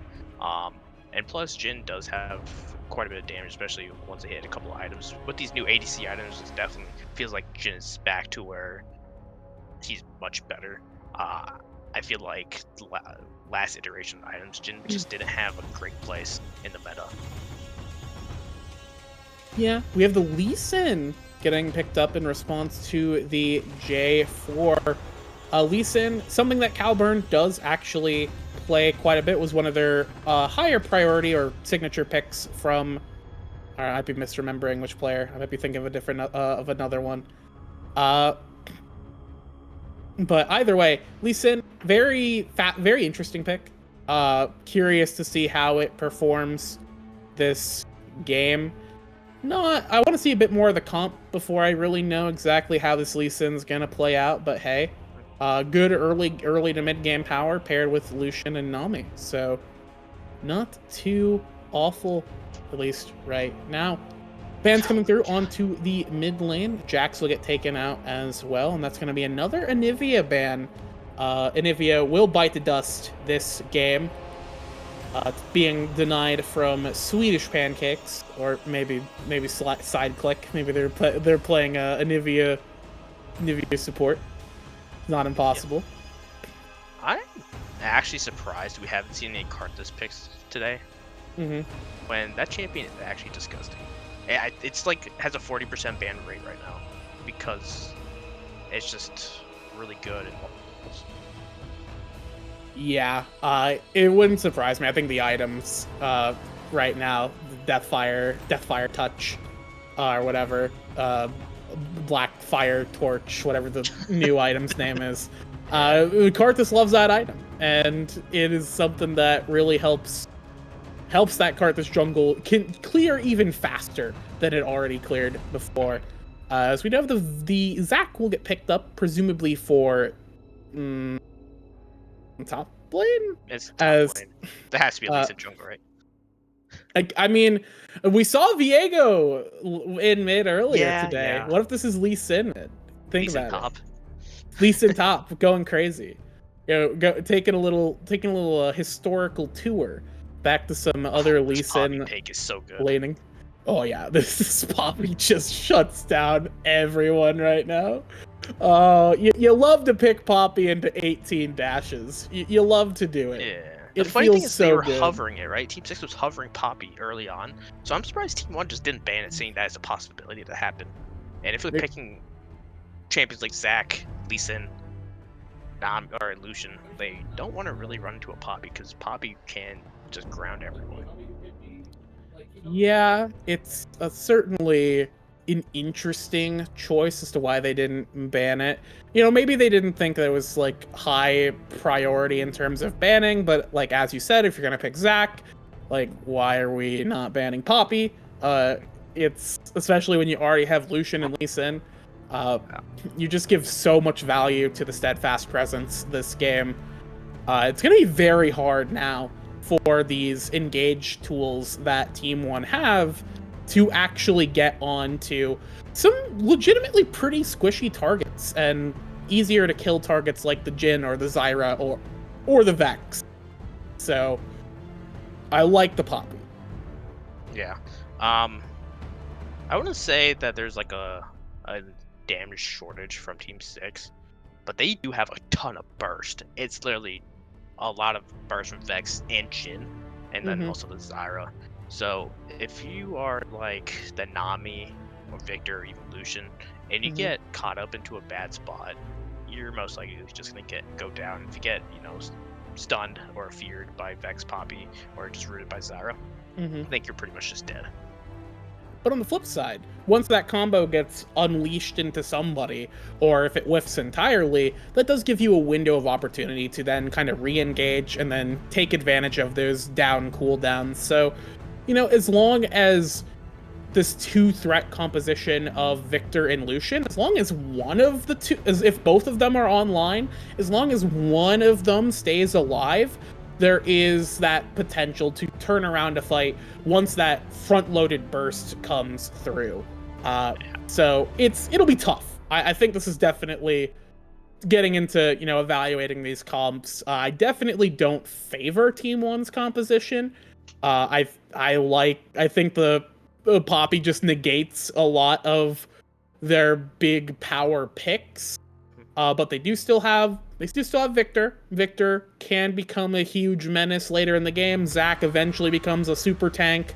I just don't necessarily know if that is going to happen. Yeah, I fully expect both of these junglers to path down in this game. I don't expect Lee Sin to ever go top. It's just too hard to try to kill or waste resources on the Poppy. Yep. Bot lane, you really want your Lucian Nami to get going. You really want your Victor to also get going. So most likely never spend time on top unless it's to cover and try to get Victor and Lucian ahead and try to control his bot lane river as best as possible, because you know your Lucian Nami is going to try to play aggressive. You know that there's a good chance that Jarvan is also going to do the same thing, path bot, and try to make sure that this bot lane of Lucian Nami doesn't get ahead, because we know the power of that combo, how much damage it can do, how much pressure it can put onto your own bot lane, and you don't want them just end up snowballing the game from that bot side into a place that you can't even play with your comp anymore. Yeah, it's gonna be tough. If they obviously it's gonna be very bot side focused, like you said, you're not getting anything out of ganking for Poppy or Zac. So top lane's gonna be the Bahamas this game. We're gonna see the rest of the map. Be watching that bot side, be watching those Drake fights, hoping to see some good play from these junglers in particular, facilitating their respective lanes. With that said, we're going to go to a break. When we come back, we'll be here on the Rift for our third game of the night. It's going to be an exciting one, presumably. I think these teams are going to go maybe a little crazy. Maybe it'll be a quick one. Maybe it'll be a long slobber knocker. Either way, we'll be here for it. So, hope to see you there as well after our break.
Hello, everybody, and welcome here on to the Rift for our third game of the evening. This one will be between Team 6 and Team 1. Team 6 on the blue side, Team Red on... Team 1 on the red side, Team Red on the one side. As Calburn's looking for... We have a 5-man invade here early on, double ward, the synergy. That's a plus 10 right there for Zyra. I guess a little bit of a trade. Yeah, so a lot of people would just be like immediately try to flash if you're Zyra's like, oh, there's 5 people right behind me, I'm and scared. just immediately flash. But knowing that there wasn't actually any immediate danger to die there, they decided to walk it out, and they save the flash. They actually get a lot trade vision on the top side, so they get a lot of information off of it just from just taking a few damage, able to get back with full health, and nothing really went bad for them. Yeah, Calburn's going to continue to try and aggress a little bit here. They do get that ward, so that's a little bit of bonus gold into Lee Sin's pocket there. But curious, Dan Lee Fleet opted to take the Arcane Comet instead of the Fleet. Oh, Soul Breaker. Okay. Run it back. Yeah, that's and recall again. Yeah. You think that you take the Fleet, right? And like as a Jhin, pretty like it feels like the best thing to pick. I feel like you probably do go Fleet, but maybe they're really trying to spec into that, you know, of that aggressive poking with the Zyra Lucian, the Zyra Jhin combo. I will say, you know, when my duo partner and we played Jhin Zyra, most of the time he went Fleet, but sometimes he would go Comet, especially into lanes where we knew we could just like turbo aggress and get constant pressure with the double Comets.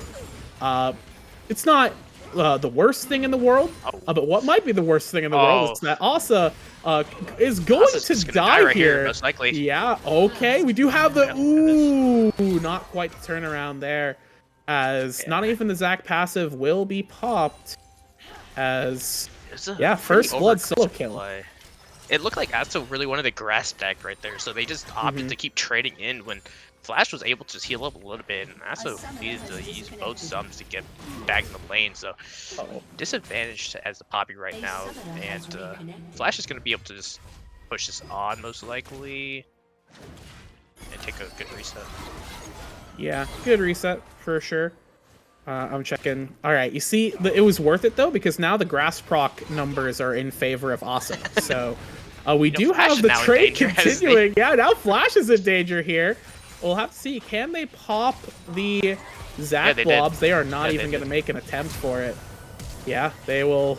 They'll pop passive there. And on the bot side, we have a full lockdown. And now on the top side, Asa's going to die again. Maybe. Ooh, not quite. Did he cancel an auto? I think he did. I think he did, but also, you know, he might not have. It might have been canceled because Asa walked out of range. I don't know. I think Flash is dead. Wait, who's dead? Oh, wait, who's dead? Oh my god, what's happening to Asa? Man? That is very, very bad for Asa because now, I'm crying. like, you already took a reset. You don't have your TP anymore, and now the Zac is gonna come back. 1,300 gold in the pocket, probably the Bambi Cinder, and is now 100% gonna win every trade. Oh, ugh. Don't look. If you're a top laner, don't look. It's so over. Oh no, maybe the Poppy was a bad pick actually. Well, it should have been fine.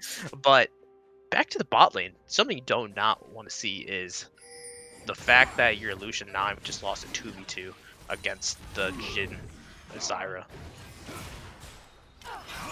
Yeah, that's certainly unfortunate. And I think that's, you know, maybe part of that was maybe like a disrespect of the damage output. There is a ton of burst here. I just realized this is the exact same skin combo my duo partner and I used too. Are you just playing in this game or something? Yeah, I mean, my Zyra is crazy, you know.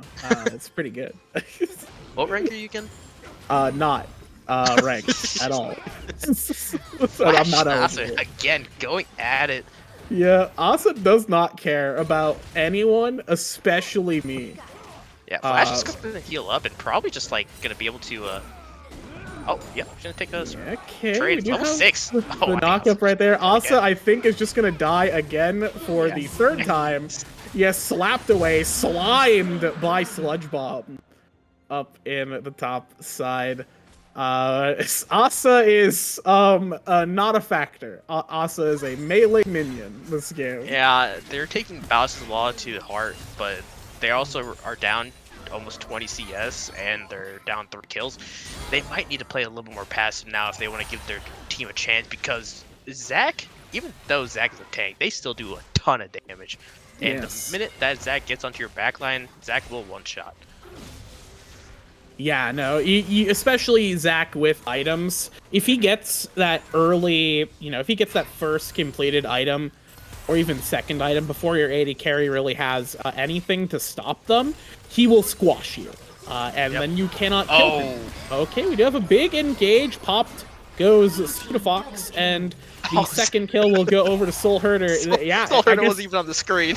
Yeah, it really is me playing the Zyra. This is exactly like how those solo queue games went.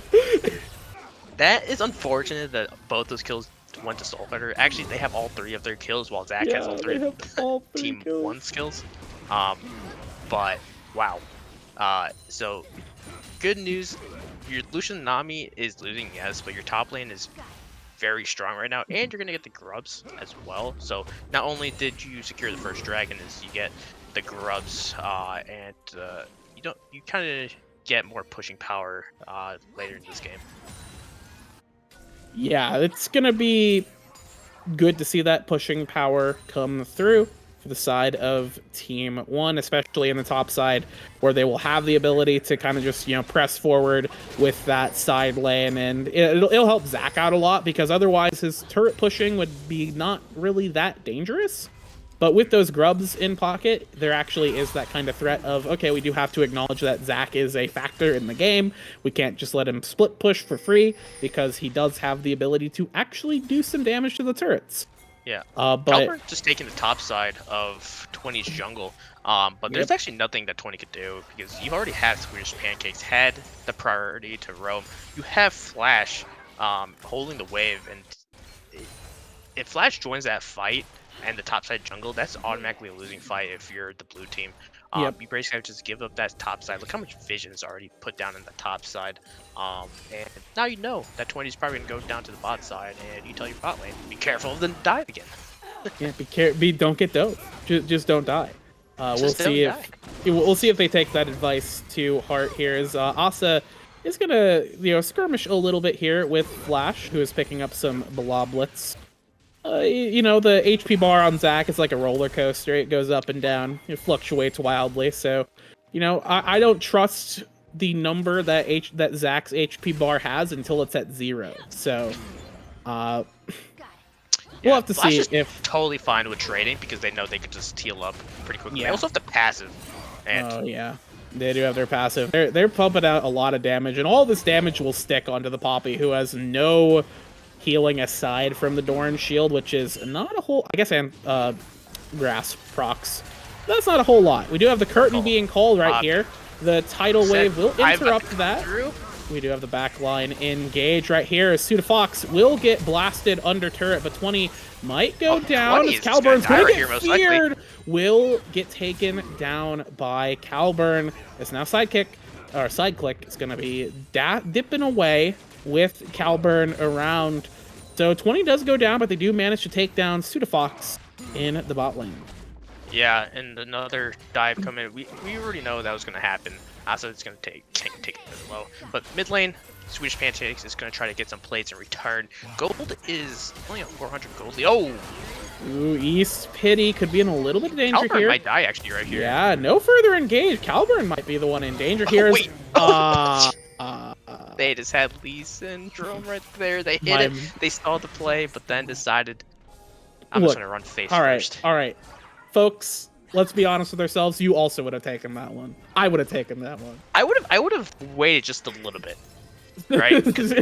I would have waited just a little bit to see if any abilities come out, because it is a Vex. A Vex, you have multiple ways to die. One, you go in and the personal space is used on Vex and you take a lot of damage. Or just like that, you go in a straight line and you just get destroyed by the Q. So Yeah, I mean, you probably get destroyed by any ability, but I mean, it's so tempting. The HP bar was low. You get the so kill. Tempting, but okay, the best case scenario right there is you go 1-for-1 because you're not getting out of that fight. Yes. You're The gonna worst get the case 1-for-1. scenario is you The go worst case scenario, 0 you for die 1. and don't get a kill. So why take an even trade when the risk reward isn't there? Because it feels better. Oh, this pink ward! Oh my god, that bait pink ward! The pink ward baits astronomical play right there. TP's used. That was a savior kick from Caliburn right there, as we have Flash engaging on the backside. That's going to be 20 going down, but here comes Vex. Great fear by East Pity, but the lockdown and lock up is going to be so strong right there. Sudafox very low, but none of those curtain call bullets can get through the iron wall that has been established by Team 1. Caliburn does get the revenge and grid call to send Swedish Pancakes to TP topside so that, Asa can get back in the game. Unless Swedish Pancakes decides to, die. Swedish Pancakes? Okay, we're fine. We're fine. We had the gravity field. We're A-okay. That was so scary. I was like, there's no way we just randomly died to Poppy. Well, there's a chance, right? So the heroic charge is back up. And there's no way we just randomly died to Poppy here, right? Okay, Poppy does not get that kill. Flashes are traded. Reset the gold. So, who's the real winner? Yeah, it's actually favorable if you give the kill over to Asa here. Swedish Pancakes really wants to stay here. Yeah, Swedish Pancakes, listen, give the kill over. It'll reset the gold for Flash. Uh-oh. That's out. 20 is going to be looking to try and help out East Pity here, but East Pity will fall down. Caliburn will get that one followed up on that kick. The Lee Syndrome is Lee's success this time around, as the second round of grubs will go over uncontested to the side of Team 1. That's going to be a full sixer for that team. Yeah, but here's the problem. Look at the CS difference on bot side. See, Sudafox only have 71 compared to Dan Lee Blaze 107. Your Lucian is very, very far out of this game right now. And yes, your top side is doing very well, but there's going to be a point where you're going to need that damage. Yeah, eventually, Zach will fall off damage-wise. Lee Sin will fall off damage-wise. So you're gonna need your Victor and Lucian to eventually come through. Yeah. I will say, in terms of... Okay, we do have a potential fight right here. East Pity's going to get the fear onto Sudafox. The full combo goes through, but it's not nearly enough damage as the Coaling will fire out the plants. Will do a good job body blocking those shots, as East Pity will not quite get the kill. Both teams limping away with low HP bars, but it's definitely not looking good for Team 1. Sudafox going to eat some plants to heal up. Flash going to be walking in. Calburn's going to knock Dan Lee into the Nami, and I'm not going to see that one. Jeez Louise. 1-for-1 there. Dan Lee does manage to trade back after flashing and then standing still for a full second. Does still manage to secure that kill. Yeah, so Flash picks up the 4th kill. The good news for Team 1 is that even with the losing bot side, they were still able to pick up the first 2 dragons, which is kind of wild. Where first 2 dragons and both grubs. And both grubs, yeah. But when you have the losing bot side, you know that most of the time those dragons aren't yours, because you won't have any priority and you'll just lose any kind of 3v3 fight or 4v4 fight down there. But they pick the first 2, and the next dragon's in 2 minutes, where they might be able to get a soul in 22 minutes. Yeah, I think part of the reason is that 20 is kind of just getting yanked around by Caliburn in this game, having to sort of play responsive to this Lee Sin, and meanwhile, the other members on the side of Team 1 can just pick up the objectives as Caliburn 20 back. is playing Caliburn is sitting on responsive. 2,400 gold right now, and they're starting up this Rift Herald. Yeah, will the gold be heavy in the pockets of the Lee Sin here, as Asa will be the target right now? It's going to be on their lonesome, as Victor will get sent back to the fountain. We'll be walking back into the fight. Here comes the Cataclysm. East Pity's going to get a huge amount of damage onto the front side here. Going to try and get that reset there. Will not quite follow up on it as the curtain call bullets will try and pick up side click, but do not land. As Sudaflox will fall in that fight, and the Herald will go over to the side of Team 6. Yeah, there's just way too much unspent gold on the side of Team 1. They needed to know that they cannot take that fight. And, you know, they ended up giving up the Rift, but I think they don't even need to play for that in the first place. They could just take the reset and play for the vision control on the Dragon Pit and look to secure the third dragon and use that as their way to win with the Soul Point. Yeah, definitely something they could have considered, you know, going for that Soul Point. Now they do lose the Herald, but it's a single Herald. They don't have any grubs. You know, it's not like the end of the world. They could lose a turret here. Likely in the mid lane, I would imagine, is where the target of that Herald will be, because it's on the lower side. So they'll get some turret gold there, and they'll crack open the map a little bit more. But I think overall, obviously, you don't need to lose that objective. You can just play around a different one, but it's not a lethal loss right there, I would say.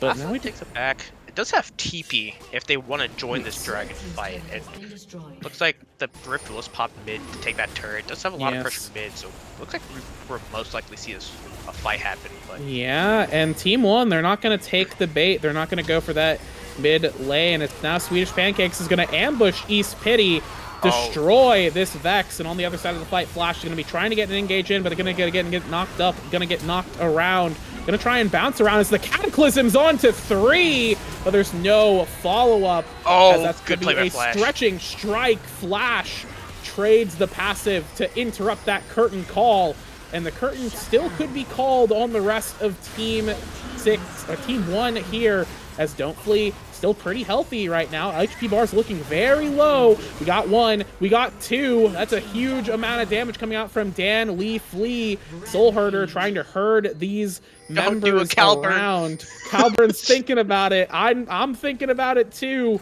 but they will not follow it up. The Drake does go over to Calburn, but that is a huge influx of gold into the spot lane.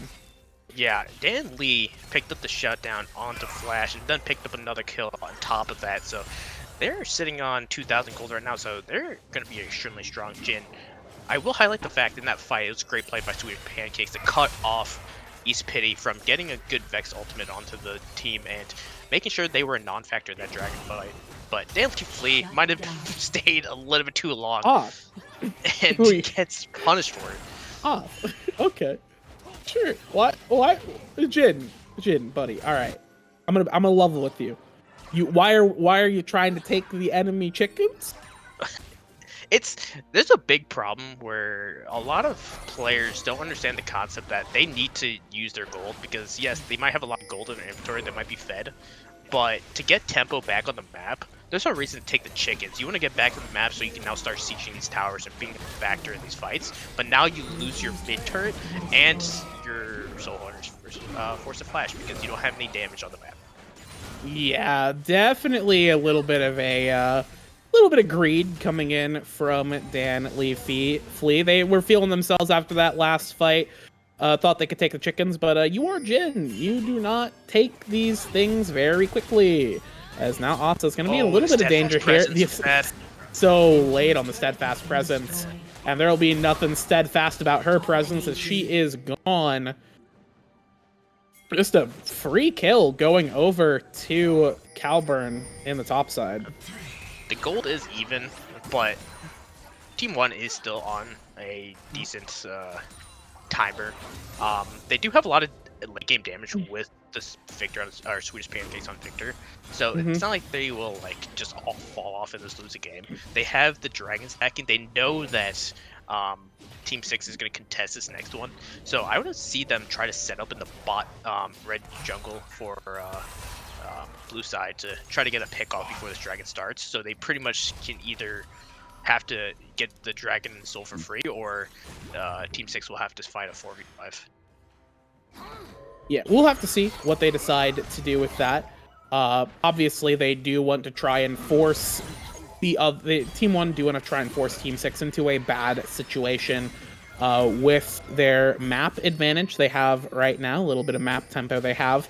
Looking at the gold, just taking a look at how it's distributed there, it is even, but it's definitely split across the map. It's now Asa may have found a pick on the Swedish Pancakes, but who's picking who right now? Is this going to be 3 on top, TP coming in from East Pity, but the flank's going to be coming in as the rest of the cavalry are arriving. The curtain call is going to try and slow down. Swedish Pancakes very low right now, but East Pity is going to get blasted away by Calburn. The culling will not do a whole lot. Plants are firing out, just doing a little bit of poke there, as that's going to be a mid laner down, and an opportunity has presented itself for Team 1 here. Although 20 is thinking about going for an engage. Never mind who's engaging on who. Flash going to jump in. Will get stopped on steadfast presence, but the bouncing around is going to be quite strong right here. Yet Danley Flea is going to get burned, going to get blasted as Calburn will find something, but the CC is so strong. Going to lock off Calburn, taking down the Cataclysm, will lock up Flash. But the damage in from Suda Fox is going to follow through, and side click will flash the wall and drown the Prince of Demacia. As 20 will fall. So good there, just did so much damage, especially with the Leandries. And, I'm surprised they didn't decide just to go for the Baron right there.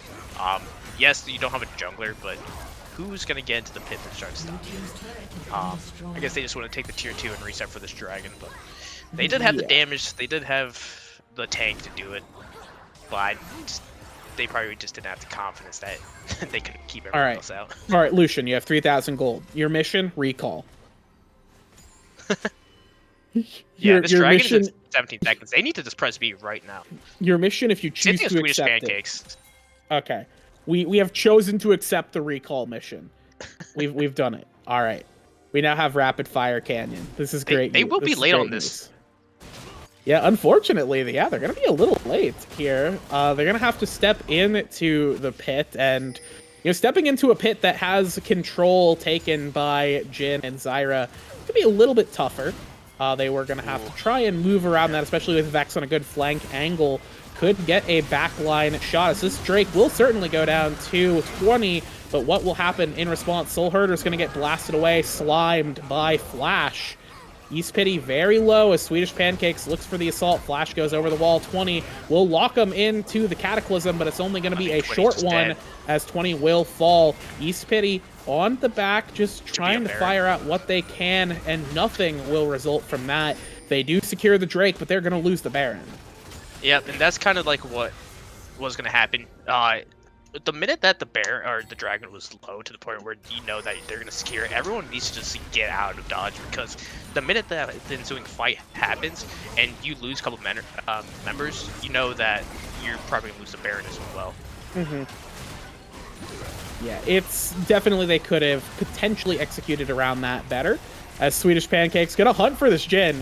It's like, I smell you. Yeah, I don't know if that was the best smelling play, who? I don't think Swedish Pancakes wants to be out there. The Baron's getting a little low. There goes without the knockback. That damage from Swedish, it's actually okay. All right, we are secured. We're fine. It was very close. Calburn did have the smite. That was not the best play from Swedish. Yeah, because your team depended on you for that damage as well to burst down that Baron, and that allowed the entire team of Team 6 to actually get to the pit and clean up 3 members right there. Yeah, it's only Flash and Calburn who have the Baron now, and obviously I think if you're going to have Baron on anybody, these are probably the 2 best members, because everything's happening around these two. But, it's still only 2 members here, and you kind of wanted to get more out of your Baron if you're going to go for that. Like you said, it just feels like once Swedish Pancakes stepped away to go and, try and cyberbully the Jhin, the damage plateaued super hard on that Baron, and they just didn't have enough to shred it. Gave way too much time. Yep, but East Pity is going to be in a bad spot. East Pity is looking. They're trying to give themselves the Swedish Pancakes, which it will eventually happen.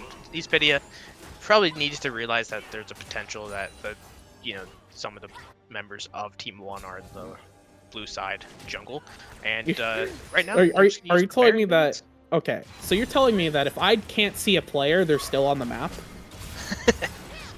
That's ridiculous. Contrary to I can't popular see belief, I don't think they're just going to be sitting in their base. them. Okay, this is awesome. Are you telling me that there are players on the map? What's going on? Well, Look, Asa didn't think so. When my mom, when she puts her hands over her eyes, she disappears. I can't see her. What's going on? Tier 2 top side down, and you know what's crazy? That the Tier 1 bot side is still up. Tier 1 bot side's gonna be here after we're all dead. It's just the game's gonna end. Tier 1 bot side will be around. I think Riot should implement that when the Nexus is destroyed, every turret explodes with it. No. but then I can't pretend that I won the game when. Wait a minute. Wait. What? I thought he almost thought that. I think they knew that he was back in the bush, but they didn't know how many members were there, so they didn't take it. I think it's fair not to take that kind of gamble. Yeah, 100%. If you don't know, like, you can suspect one player's in there, but we do have object permanence. We discovered it. Players are on the map. Even if you can't see them, they still exist. So mission achieved. In 10 seconds to the next dragon. Of course, it's Soul round 2, where we'll see what happens, but this time, Team 1 is on the map, and they're just gonna take this Tier 1 tower. No! They got it. It's alright. It's alright. Tier 1 on top side. 20 is not a good Flashed on the backside. 20 is very low right now. Oh, wait. Also have the Cataclysm. Asa's trying to get onto the backside there, but we'll just get flipped away and burned down. Now bouncing onto 20, and the rest of the squishies is Flash. They're still living pretty healthily. Fear will stop Caliburn in their tracks. Passive will get popped onto the Zac. The curtain call will fire, but not going to call anybody's shot right here. Almost a kill. East Pitty's going to try and go in, try and get a one-shot, but doesn't land. The other adversary will fall. Doesn't hit. Side click. Lost track of the Nami and falls. With that, that'll be the Soul. I don't think you can contest this anymore. You lose a lot of your damage. Oh, yep. Sudafox is gonna die. Never mind. Sudafox decided to die. Side click will fall as well. Now it's Caliburn and Flash versus the world. It is going to be 3v3 right here. Flash is on the other side of the well. Will get the great knock-up. Deadly Flea is very dead right here as Caliburn will land the double kick. The resonating strike will strike true. Now 20 has 21 health. They're going to have to limp away from this one. Asa on their lonesome. 20 is going to just stick around, try and go for the burger flip. Not the worst plan. East Pitty has returned. They're going to try and sniff out the Jarvan here, but it's not going to be enough. The plan will be stopped. And that will be the Soul secured by Team 1. With that Ocean Soul, how are you going to kill the Zac now? 7 of 1, 13. Ocean Soul in their pocket. 21 is trying to make it out, but they're just going to be chased down by Flash and Sudafox. Yeah, fortunately, Soul Herder has had this this healing reduction in pocket the entire game. So, like, literally, I think from first recall, had the Oblivion Orb, so does have 4,000 so far. That's quite a bit. It's quite a bit, for sure. So it is definitely, you know, they still have that little bit of healing reduc. However, I don't know if you really can afford at this point to get healing reduc on anyone else. Might as well have it on just Zyra. Zyra's probably going to hit everybody anyways. You really can't. East Pitty is just sitting on 1.5 items. Doesn't have the full, it's just sitting on actually a lot of components. I'm sorry, I'm just reading this new item that Lucian has acquired here. The Yuntal Wild Do you not know what that? I read it I read it in the patch notes, and I was like, for ADCs. Yeah, it applies a bleed. Draven gets his bleed back, folks. Draven bleed real. A blood brother returns. Because now Sudafox is going to be in a lot of danger right here. Sudafox Pitty will not get the final shot down.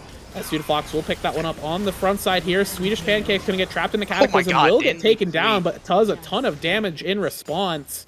Danley, Flea, and Soul Herder going to be limping out of that one. They do trade one back, but it's still a favorable fight for Team 1, who are now going to approach this Baron with no fear. Yeah, 21 still up, so they could look for the Desperation Steal again, but it's going to be so hard for them to get in this pit. They already know where he's at, and actually, he's able to just walk up. He's just walking up. He's like, there's hey, no guys. way they 50-50 this. Nah, they're not 50-50. Yeah, there we go. All right, it's over. We have secured the Baron. 21 actually might still die here. Okay, never mind. We do get the dash, flag and drag away. So the J4 will live to fight this next fight, but Danley Flea might not be living to fight, as Calburn will just go for the melee range kick combo wombo. That's what we call a Tekken maneuver right there. Wall comboed him to death, as Danley Flea will fall. Yeah, and it feels like there's just so much tankiness from that early game where you have Flash getting a lot of these kills. The problem was Soul Herder got a lot of the early kills on the bot side, so you didn't get Danley Flea going until more of the mid game. Yeah, and that's kind of one of the unfortunate things about playing a support like the Zyra, is that you can very easily just steal all of your AD carries kills. And while obviously, you know, if you're Zyra, you can make use of that gold, but you get into a situation like they're in right now where they really wanted this gen to be ahead sooner. Yeah. And now that they're getting into the later stages of the game, you know, the rest of these members that were not online earlier, like the Lucian or the Victor, have had time to come online. And honestly, Calburn's not really fallen off on the Lee Sin, has been able to keep up very well, picking up so much That's what gold. happens when you have 13 kills. You're not gonna fall off. you don't fall off. Lee Sin doesn't fall off real. We run into the problem where I mentioned East Pity's build before, but yeah, sitting on 2 components of a full item. Wait, what the hell? East Pity is malnourished. Yeah, they don't have any damage. They have the Malignants and then components. They're the great value version of Vex right now. They just don't have a lot of damage. That's why East Pity couldn't burst out Suda Fox in that last team fight. Makes sense. This could be the last chance. Okay, we do have the burst down. Suda Fox will fall, but who is going to fall on the other side? First to fall will be the J4. Calburn will pick up Poppy as well, up on the top side of the map. And now with no players left alive. Okay, there are 3 players left alive. Here comes the ulti from East Pity. Going to try and go and get on the one shot on side click, but there's going to be nothing going to the side of Team 6 here, as Calburn's going to flash forward, get the slow, just try and get the one piece on to Danley Flea. The one piece may not be real, but the victory will go over to the side of Team 1. Yeah, and wow. And this was just a top side carry. You're just looking at 24 kills from this jungle and top combined of your 34. Very well played by them. It did bail out your bot side because it was not going too well, right? A lot of your early pressure, you're like, okay, we have Lucian Nami, they should be able to win, which it did not happen early. And you're able to stabilize by getting this Zac super head, getting these plays on these dragons to get this dragon stack going to the point where you're kind of like making Team 6 bleed out. Yeah, it really just felt like Team 6, even though they found some decent fights, they were just so far behind in places where they needed to be. And the places that were more even, they just didn't have the gold allocated where they needed it to be. I gotta say, do commend Danley Flea for the Jhin performance. I think Soul Herder as well. Both that bot lane played very well, I think, for the side of Team 6. Although there could have been some kills actually going to your AD carry. You know, what can you do? Sometimes Zyra plants. If you wanted the kill, if you just wanted it enough, you would have gotten the kill, is what I say. Just want it more. But definitely great stuff from Team 1, and obviously, to the surprise of no one, one of the best looking junglers from last season's draft in Calburn, looks good again. So definitely a player to keep an eye on if you are a captain and looking for a good aggressive jungle pick. With that said, anything else you want to say about our cool, wonderful exhibition evening?